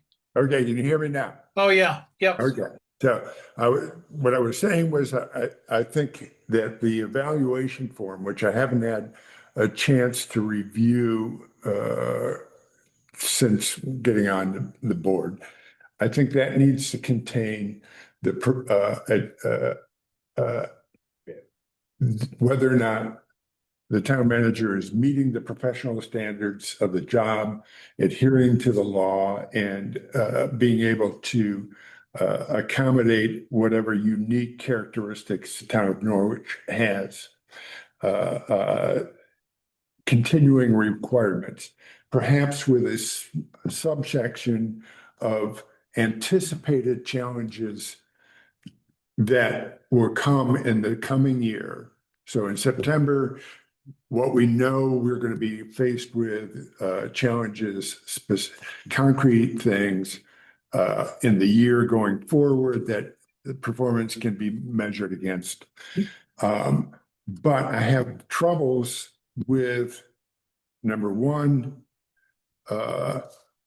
micromanaging, setting goals that are micromanagement commands, and number two, having too loose an interpretation of, what sort of deep inner goals should the town manager have towards benefiting the town of Norwich. That has been mentioned, is hard to, impossible to evaluate. And so I have difficulty specifying that as a goal for the town manager. And I think the initial goals that I put together way back when sort of were concise and were what an employee should be measured against for the minimum qualifications of the job. But adding, you have to have this, we have to make Norwich a happy place for one group of people or another. That kind of a specificity doesn't make a lot of sense. So I like the idea of discussing how to put these goals together so that come September, when we do the evaluation on existing formats, we have the tools to say, this next year, this is what we're looking for. These basic professional requirements, plus these additional goals of making sure that there are no roadblocks in moving forward on Tracy Hall renovations or something like that. Just making sure that can happen efficiently. Those are measurable. And they point to how the town manager can recognize what the expectations of the select board are. So as far as the specific aspect, I think it's a conversation that we need to come back again with new summaries of what individual goal ideas are, and hash that out with the town manager on the way to September.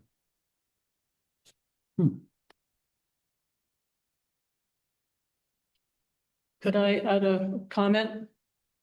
Sure. Chairman Griggs, I'm just thinking back to sort of Brennan's tenure and thinking about what Rob said about ongoing professional requirements and, management skills, which I think are reflected in the contract and in the evaluation document. So I would think that besides the usual management goals that are ongoing, two areas that were critical when Brennan came on were personnel, which is a complete disaster. When Brennan came on, he completely stabilized that situation. And the other thing was unexpected disasters. And both of those are reflected in the contract and the evaluation. And I think, I don't know about disasters, but personnel, I think is much, much smoother than it should be. But there might be other critical way of thinking. We have with the planning commission, a lot of thinking, how does the village going to look? How is the bike and pedestrian going to look? So we might be, our critical sort of focus might be on our infrastructure and how it's communicated, something like that, like sort of a, an intense focus that's sort of coming up inevitably, because personnel came up inevitably and so did disasters. So like what's bubbling up from below.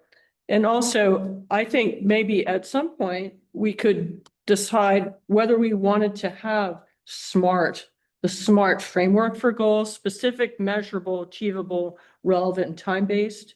And that might narrow down, if we have some global idea of where the town's headed, narrow it down. Because it's too broad now.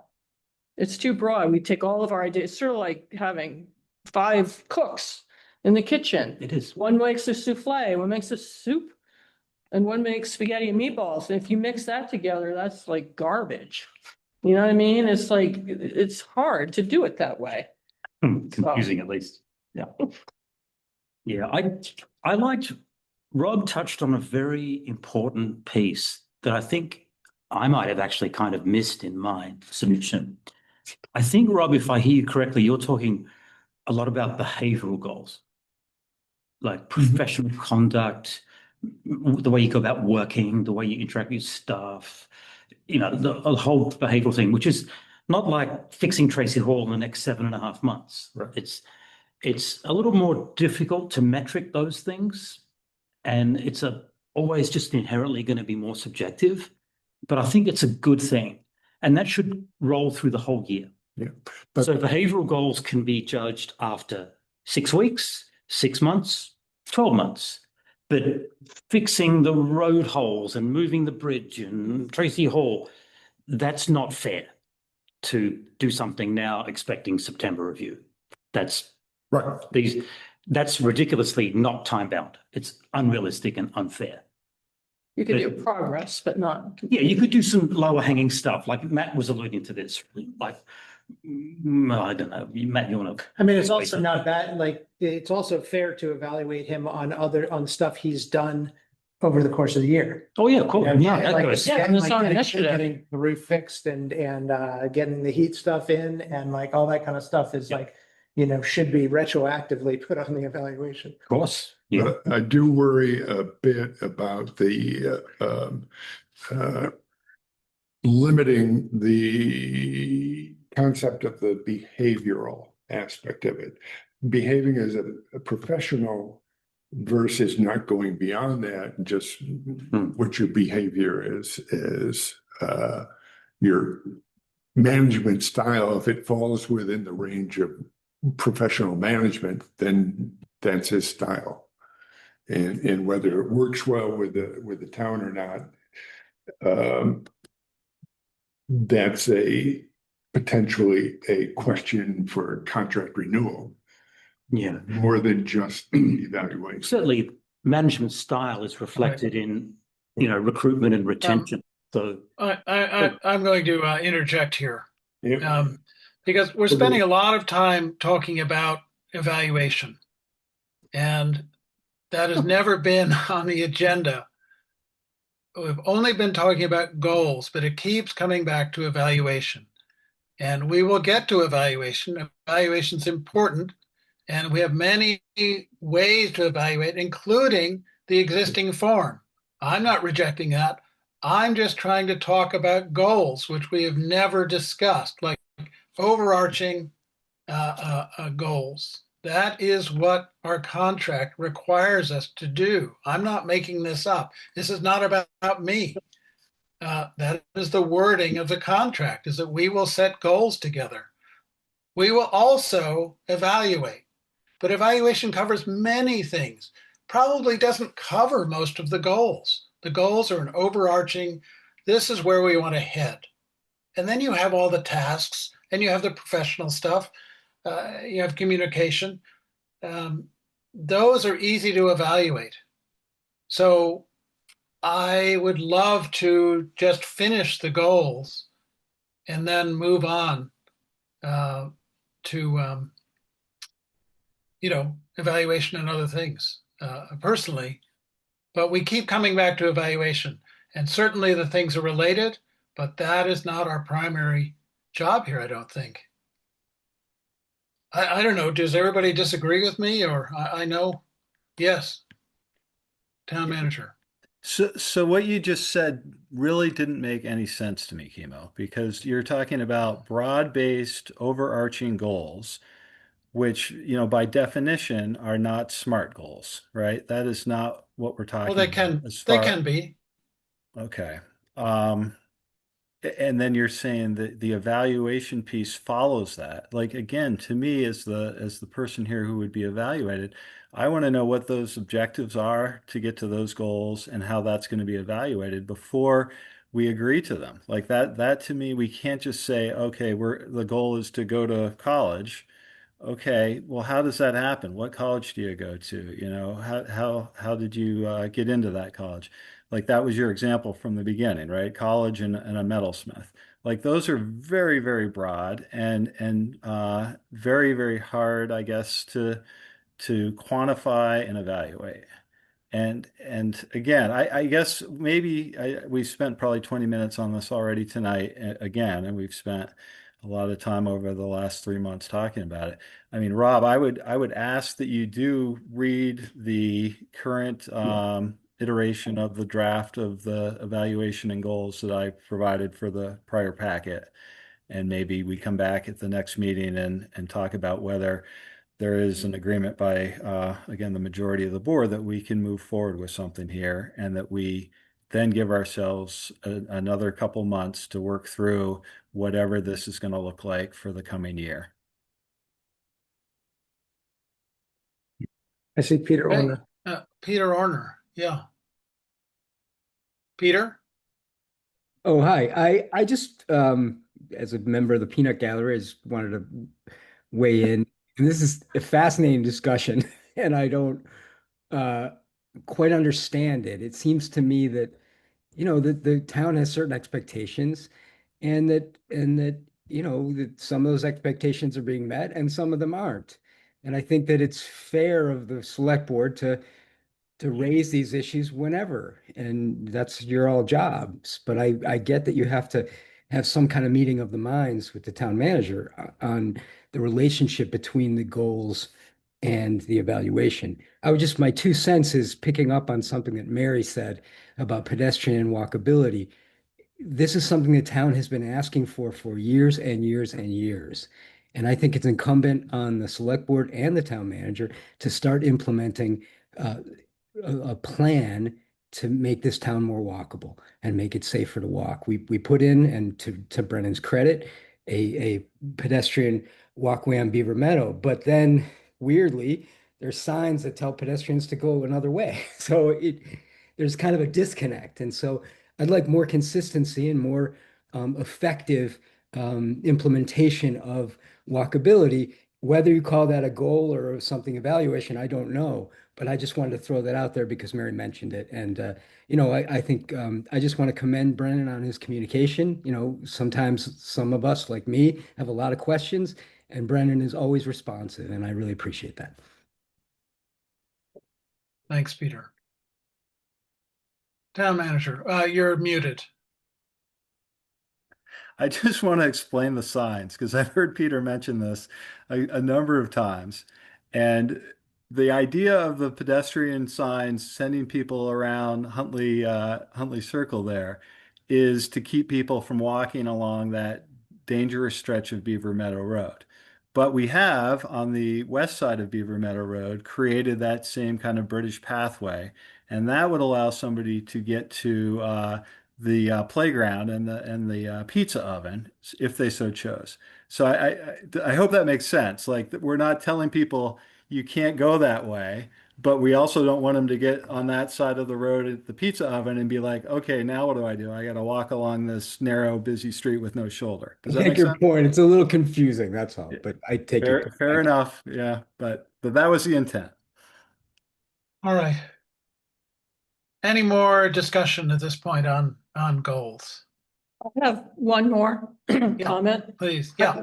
I believe when, Timo, when you were speaking with, Brennan, you mentioned something about the town manager dividing this board, and I just don't agree with that statement. I don't know if I even understand it, but if on the face of it, I just wanted to say, I don't think that's true of me. I just, it's not my perception. Okay. So, well, and we that's don't good. have to debate it, but I just I want to agree. put it out I there. agree. Yeah. That's good. Okay. I'm Thank glad to you. hear that. Yep. All right. Any further discussion here about goals? I know last meeting we promised that there'd be statements from the other members coming. So I guess maybe that might or might not happen. And we'll move on. Well, Mr. Chair, before we go, what's our commitment in terms of evaluation come September? What's our mode of operation for evaluation if we? Well, we'll put that on an agenda. We'll put that on as an agenda item and talk to probably may require an executive session. Okay, thank you. Yep. Great. Okay. Move on. Let's approve the minutes, May 27th special and regular meetings. Would anyone like to move this? Mr. Chair, I don't have hard copies of the May 27th minutes for signature. No, you won't. You won't get those until next week. Right. I have May 13th. That's correct. Right. You don't get them to sign until they've been finalized and voted on. Okay, good. Which we do tonight. So would anyone like to move the minutes of May 27th? I move to approve the minutes of the regular select board meeting of May 27th, 2026. Year second.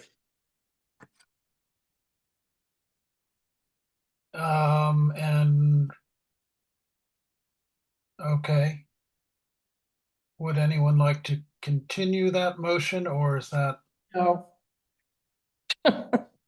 Like to do them separately. It's why I said that. So that's why I moved it that way. All right. Sorry. Discussion? I'm sorry. So Sorry, Mary. the chair asked if I wanted to include the other set of minutes. And the way this motion sheet is written there's the regular select board meeting and then a special one. I just wanted to have separate motions for each. So that's why I stopped in the middle Okay. of the Fair sheet. enough. And All so right. the first one mentioned is the regular select board meeting, which is the one that I moved. Any And there was a discussion? second. Any discussion? This was the 13th. May Yes, town 27th. manager.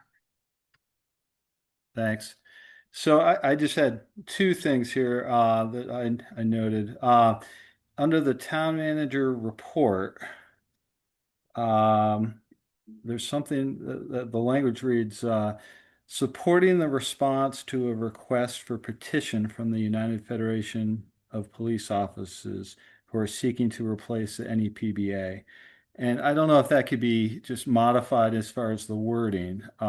In reading that the way it's crafted, it looks like I'm supporting that the UFPO supplant the NEPBA, and I want it to be very clear in the minutes that we're not doing that. We're just allowing this petition to move forward, which is a legal process that we were not going to oppose that. But I wanted to be clear that there's no support from the town manager for either of these unions to be maintained or supplant the other.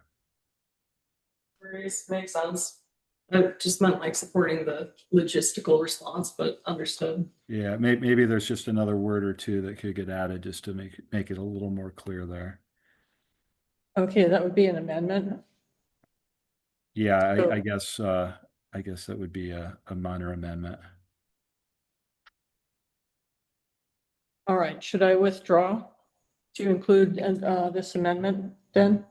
I withdraw my second. Okay, so I withdraw the All right. first motion. Are there other amendments though? Well, I just had one other thing that I went back and I watched the tape because I wanted to make sure I was remembering it correct. So I believe we did not tackle the item 10, the department reports at the last meeting. I'm not sure why. It just, I think, got skipped over. But in the minutes, it just says department reports see above, which would refer them to the town manager's report. And I think normally we have at least an acknowledgement of other reports have been submitted. Sometimes we talk about the financial reports. But again, in the tape that I reviewed just to make sure I was remembering it correct, I don't think we ever did that. So I don't know if that should just be amended to say department reports were skipped over or were missed. This has been done historically as well. Like, I don't know if you guys want to just like not include department reports as an agenda item, since I'd always just kind of assumed that they were wrapped in with the town manager report because they're often not actually included in what's discussed. Yeah, I mean, my memory historically is that we stop on them and we say, okay, we had 3 or 4 different reports from different departments.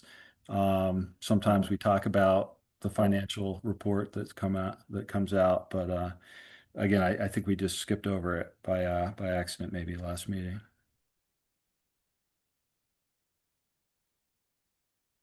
I can't remember. Yeah, I didn't either. I did go back and watch the tape just to make sure we didn't do it and I just forgot about it. But I didn't see us tackle that agenda. Okay, well, what motion are we making here? This is, It's getting a little bogged down. Yeah. So if we did not review the department reports, what's to amend? Well, maybe again, it says see above, which references it to the town manager's manager. report, which I don't think is Recap. Oh, appropriate, right? It didn't, that's not what we did. We could just say department reports were skipped, I guess, or were not discussed. they were in the packet, so, Just information only, no discussion. Is that what we put? Could be no discussion. no discussion would be accurate. If they're in the packet, right? Right. Yeah, So I think that would make sense to me. Just no discussion is fine. Okay, I don't know if I can recap the amendments. I could try it. Let's see. I move to approve the minutes of the regular select board meeting of May 27th, 2026 as amended to state that the town manager reported about the, how am I going to phrase this? An alternative venue for union organization for police and DPW. Is that fair? Well, I think it could be as simple as was not opposing the petition instead of supporting. Not so the town is not opposing the Or is neutral? petition. Is neutral. Yeah. Town is neutral on the petition.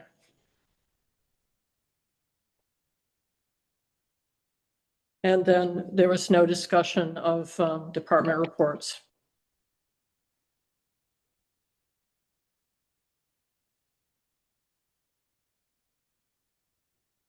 Okay, that's it.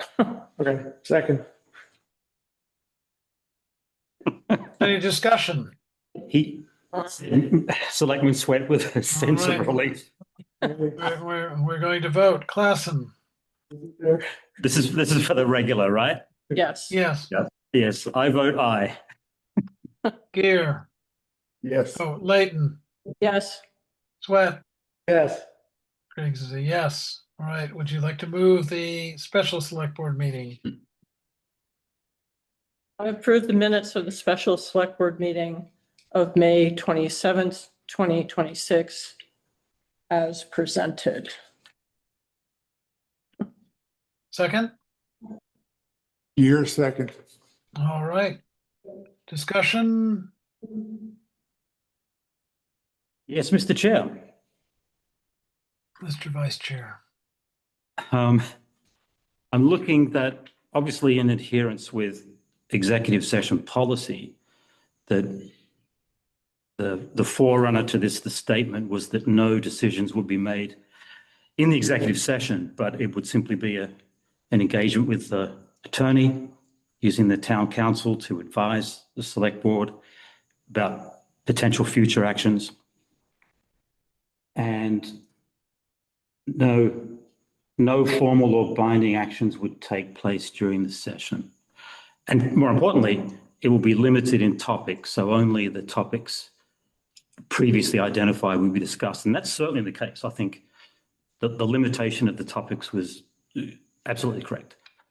But my recollection, and I'm not sure if I'm getting this correct, but my recollection was, and I asked my colleagues here to clear this up. My recollection is that we were having a backwards and forwards with the attorney and the town manager, and there was, I think, the attorney's manager on the call as well. So we had some significant legal input. Obviously, I'm not going to discuss any subject matter that's entirely inappropriate to reveal what was done within an executive session. But my understanding was that at one point we explored and actually sort of took a straw poll that steered us, or seemed to be steering us, towards a decision-making outcome. And I'm just not quite clear. I'm a bit conflicted here. Can we actually say, like, the hypothetical was any individual assigned an action item to move forward with an action on either of the topics we discussed? Because I have a feeling that I think we may have done that. And there was an actionable item that we might expect to have been operated on going forward. And Was there, you're talking about a motion after we came out of executive session? that would an instruction for either the case manager, in this case, the town manager, or the attorneys to move forward on an action. But you're talking in public session. No. In the executive session, but not disclosed in public. That's what's concerning me. I see. And I think that there were two topics, and I have to be very careful here. One was the notice of OML violation filed back in February, the Katuki OML, which we've all agreed the violations and the cures, and we're moving, I think, fairly well along the road with that. I think that was good. But the second one was the Public Records Act request.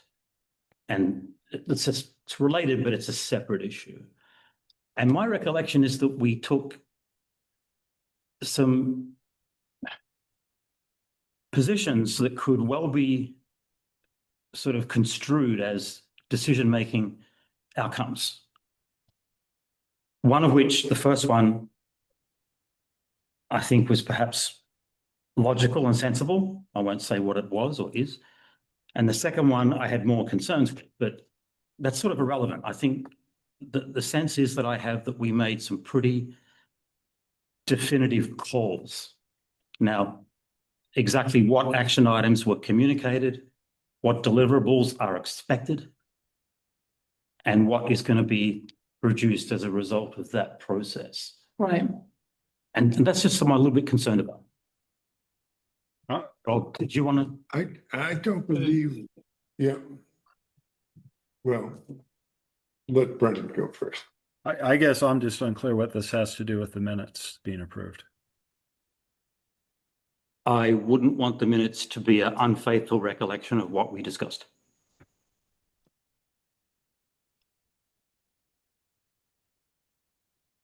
So I don't, Oh, go ahead.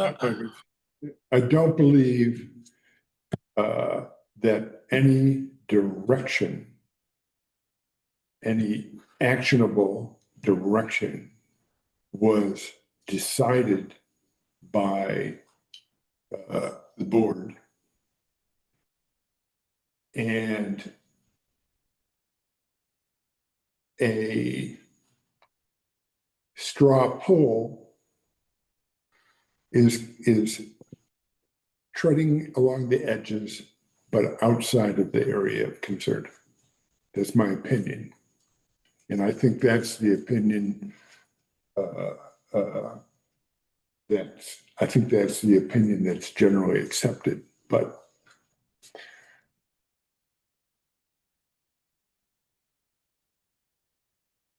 so Yeah, my understanding of the legal part of action, no action was taken, was that there was no motion and no vote. Right.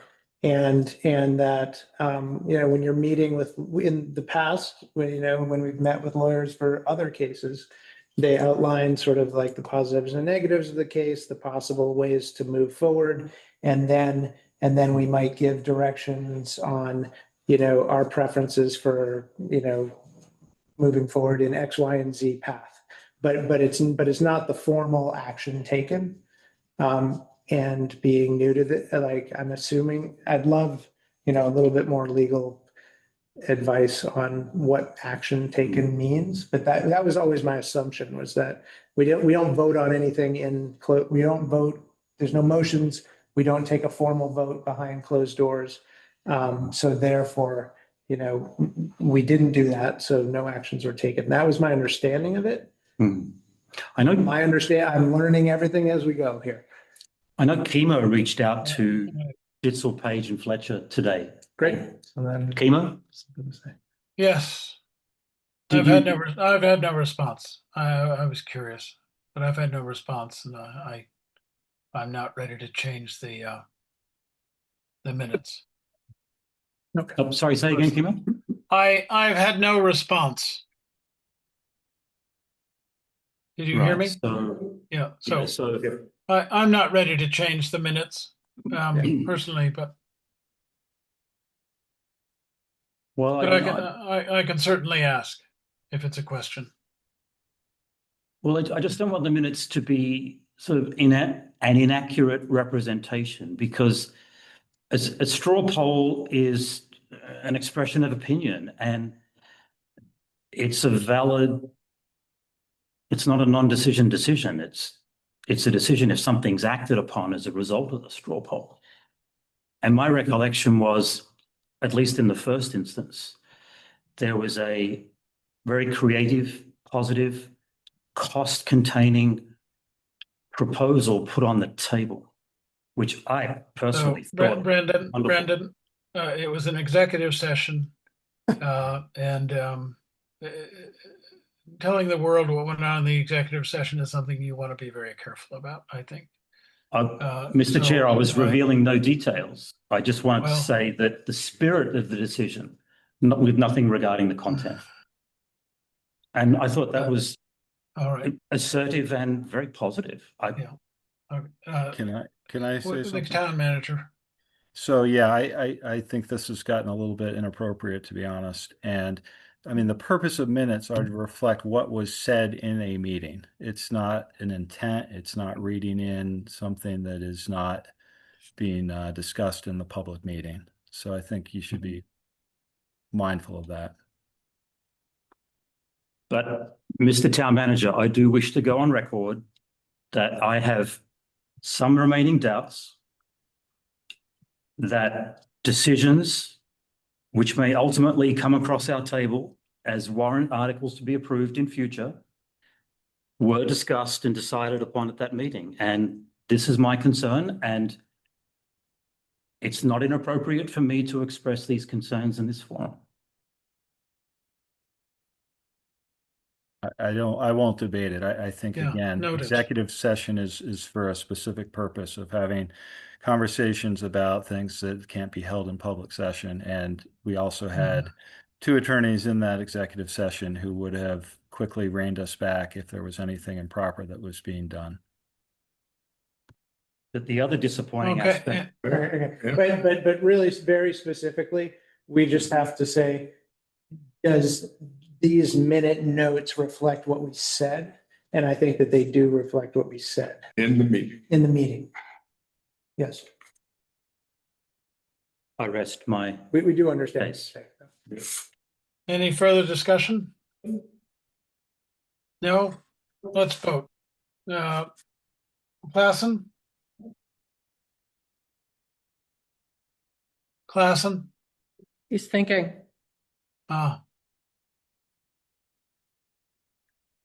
Let me move to Leighton. Yes. Gear, Yes. Sweat. Yes. All right, Griggs is a yes. Klassen, Nay. abstain. Okay. It's a no. No. Nay. Hey, no. That's a no. Got it. Okay. Thank you. Number 13, AP warrants.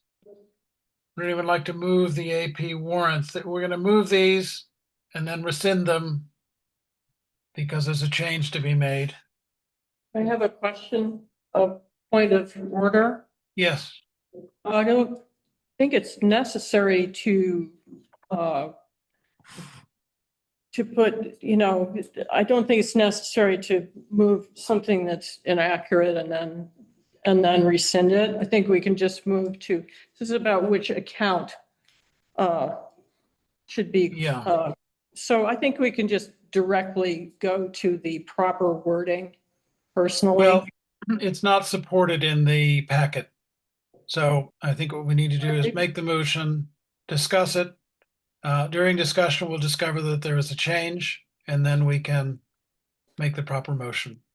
But is this actually even published in the packet, or is it just in the motion sheet? The warrants don't break out the different amounts to be They don't reclassed. reflect? They don't reflect the reclass, I see. I believe. But the actual warrants that we will sign tonight do? That's Yes. another question. And I think the town manager has. Okay, the town manager has his hand up. So I think I can hopefully explain this. So the warrants are going to be approved as they appeared in the packet. There was an error that we could talk about at some point. I think, frankly, Kimo, it's better to talk about these things before motions are made. We've had 5 motions tonight that all had to be changed or edited after they were made. It doesn't seem very efficient. But in this particular case, the warrant is going to be paid in the same way. There's going to be a reclassification of something that was pointed out as far as an incorrect coding. But I don't think that requires a motion to be made and then rescinded and then restated. Okay, we've just spent more time talking about it than it would have taken to just go through the motions. So, Cheryl Lindbergh, you have a comment. So very briefly, you would have had an addition, Cheryl Lindbergh, treasurer. You should have had another warrant from another reserve fund to approve tonight with an expenditure on that and one less item on the general fund warrant. Yes, we agree we should have, but we didn't, and we'd like to approve these payments. So, Could I make one more comment? sure. So in the future, had we been made aware of this issue before I was made aware of it by Matt Sweat this morning, we very easily could have corrected this. And I think that would be a much better process in the future. So if there are errors that are caught from mistakes that are made, which happens, sometimes, if I could be alerted to that as opposed to being blind to this, we probably could have done this a little bit more efficiently earlier in the week. Yes, well, I'm not sure when we knew about it, so. You knew about it Saturday, I think. Okay, I don't know. I've been traveling and not, maybe. So what's the key fine. Mr. Fine. Chair, what's the key discrepancy here? I'm having trouble following. Tell you what, Mr. Vice Chair, can I hand the meeting over to you? Okay. It's now 3:15 here. I'm ready for bed. This seems like pretty simple stuff. You have the warrants there in front of you. I do. And I am going to retire. Thank you, everyone. And Brendan, I sent you the wording for the receipt of correspondence. It's in your email, your select board email. Right, receipt of correspondence, okay? Yep. All right. All right, good night, everyone. Thank you. Thank you. Rest. So what am I going to do here? I'm going to have to. I take out the screen. We still stay online, right? Here. How's the audio? Gone. The audio is fine. Yeah, you're fine. Oh, thanks, Pam. But it's through his computer right now, not through the speaker. That's okay. I think we can finish the meeting if it's through. Yeah. I just got to check my email that Kimo sent me. The wording. Well, you're.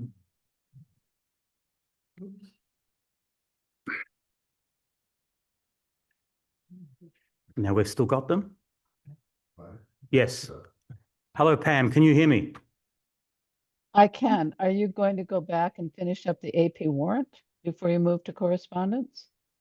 Yes.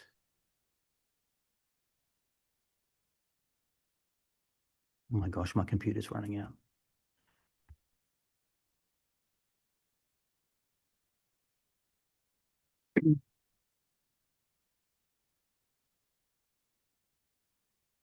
Okay, so the AP warrant. Can someone just guide me through the discrepancy? Does the general fund? So what happened, if you look through this, on page. All right. Sorry, my computer got suborned to other purposes. So I couldn't check it. I never print stuff out. I go on my screen. On page 65 of the packet, in the middle, it says Chase Site Services, Mitchell Brook Culvert. Yeah. And then 5854. it should be paid out of the designated fund culvert, fund number 54. However, it was miscoded and to an operations line item. And so, Which is ending 3610. which is, I already started scrolling. Yes, 3610. So Right. So 3610 is wrong. so then the grand total at the bottom of this warrant of 109,612.63 is not correct to pay the entire amount out of the general fund. So it should be subtracted by 585450. Yes. So if I could just offer to move this, then you can all discuss it and see whether you're okay with it. Let's do that. I move to approve AP warrant 1490 in the amount of 109,612.63 with 103,758.13 to be paid from the general fund, and the Chase Site Service Inc. invoice for the Mitchell Brook Culvert in the amount of $5,854.50 to be reclassified from 01 5703610.00 to the culvert fund account number 54 hyphen 5 hyphen 703322.00 and to be paid from that fund. I think that threads this needle. In addition, I also move to approve AP warrant 1491 in the amount of $238.50 to be paid from the general fund, and AP warrant number 1492 in the amount of $509.94 from the general fund, which are the two, like, perfectly fine. Right. So I think that gets us through this. I think so, but maybe, would we want to wait to have the actual forms reworked to reflect the correct wording, like not sign what's here tonight, but just come in and sign it tomorrow? I was told I didn't generate, first of all, I'd like to thank Pam Smith for Bringing this up, yes. bringing this up. And then also just to note that I did talk with the finance department and the town manager and got confirmation that sort of the way of moving it this way was acceptable to them. So, things will get paid out of the right places. And it's their opinion that we can sign off on this stuff. So what we sign would be the original misstated version, but because we've made a public recording of what the correct thing is, it's okay to Yes, sign because Okay. we moved both how to pay it correctly in the amounts and from where. Okay, That should cover, the direction that the fiscal oversight that we're supposed to be providing. okay, well, in that case, I'm gonna second that motion, which you just made. Okay. Have you written this down? It's in this. That we did change it. I didn't change it. Okay.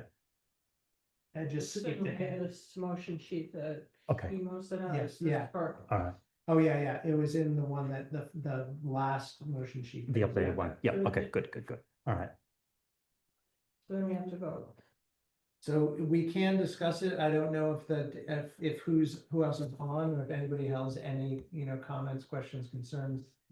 We have the town manager and Cheryl Lindbergh and Pamela Smith. So maybe to Cheryl or Pam, particularly Pam, because you raised this. How do you feel about that? Who doesn't have her hand up? Okay, yeah. If people are good with it, great. I think we're good. Oh, it's okay. I will leave that to the board to decide. Thanks, Pam. Yeah, I would add that I think what Matt has proposed is accurate and acceptable. That's all you need.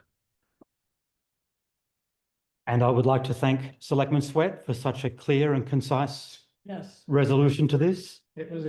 Sir, it you was are teamwork. a steely-eyed finance man. Yeah. Thank you. I take no credit. Teamwork. Thanks to Pam. Yeah. Shall we vote? Reflected glory. All right, you get to call the vote. Okay. Selectman Gear, Yes. Selectman Sweat, Yes. Selectwoman Layton, Yes. myself, Selectman Klassen, Vice Chair, yay.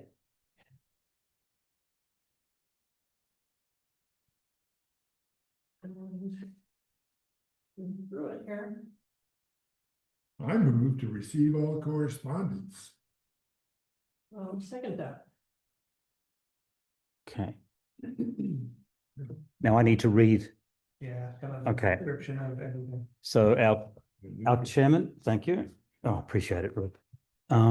So our chairman has sent me by email his wordage for acknowledging receipt of correspondence, and it proceeds as follows. In addition to correspondence already received supporting items on this week's agenda, Stephen Hepburn wrote to the Select Board encouraging that our discussions remain grounded in clarity, policy, alignment, and long-term financial strategy. He also suggested it will be helpful if the Select Board to maintain a clear view of a number of items.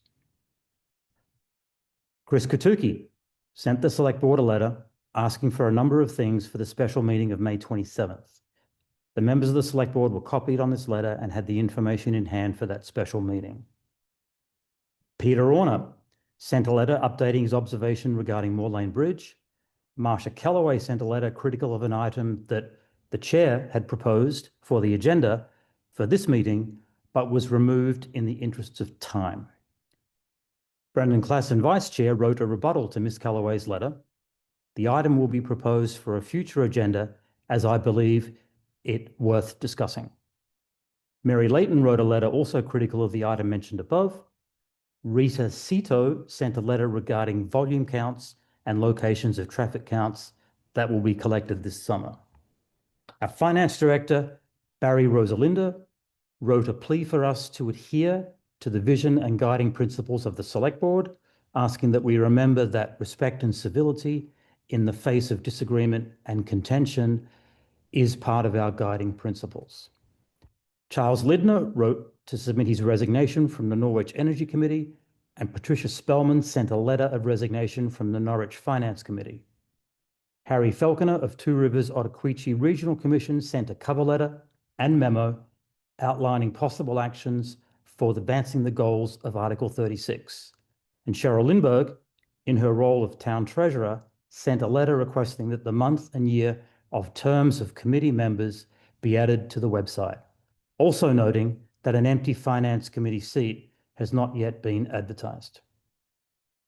Town Clerk Lily Tryman sent us a list of unlicensed dogs with a copy of the warrant to impound unlicensed dogs that was sent to Chief of Police Matthew Romei. Marsha Calloway sent a letter critical of agenda item 5 on the agenda of the special select board meeting of June 3rd. And Brendan Klassen, Vice Chair, sent a letter on behalf of the select board expressing appreciation to Stephen Hepburn, whose own letter requested that the appointment of Russell North to the Finance Committee be rescinded due to lack of engagement and an indication from Russell that he was considering resigning.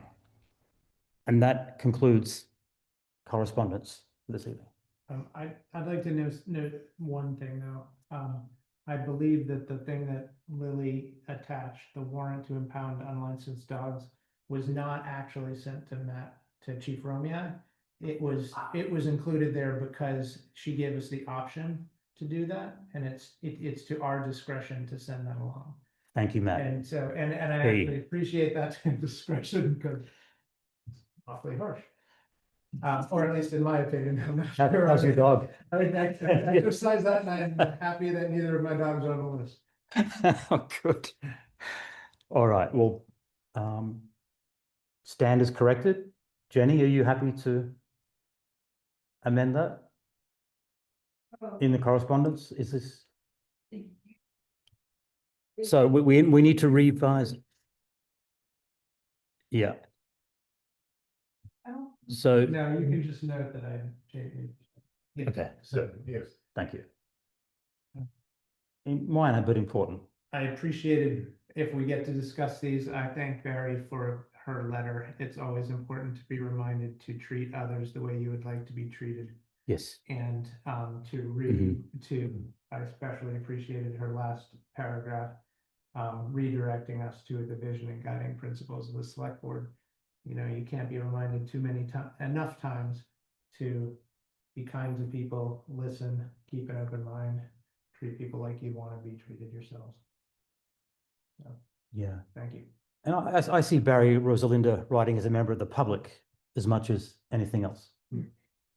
I think her role as finance director is tangential to this, and members of the public are key. So acknowledged. Did we vote? We didn't vote yet. Okay. Let me go to that. Item 14, receipt of correspondence. I move to receive all correspondence. I think we did that. We did that? Okay, we've done it already. So now we got to vote. got to vote. So vote. Selectman Sweat. Yes. Selectwoman Layton. Yes. Selectman Gear. Yes. And myself, Vice Chair Klassen. Yes. Yay. I move to adjourn the meeting. I second. Good. Fifth. Okay. All right, can we vote on moving to adjourn the meeting? Selectman Gear, Yeah. I think it was Rob. Yeah, we're close enough. Yeah, Mary seconded it, right? well, sort of a tie, Rob. Okay. I thirded it. Selectwoman Layton, your vote? I vote yes. Yes. Selectman Sweat? Yes. And myself, Vice Chair Clausen, yes. Meeting adjourned, and I don't have a gavel, but I'll tap my pen.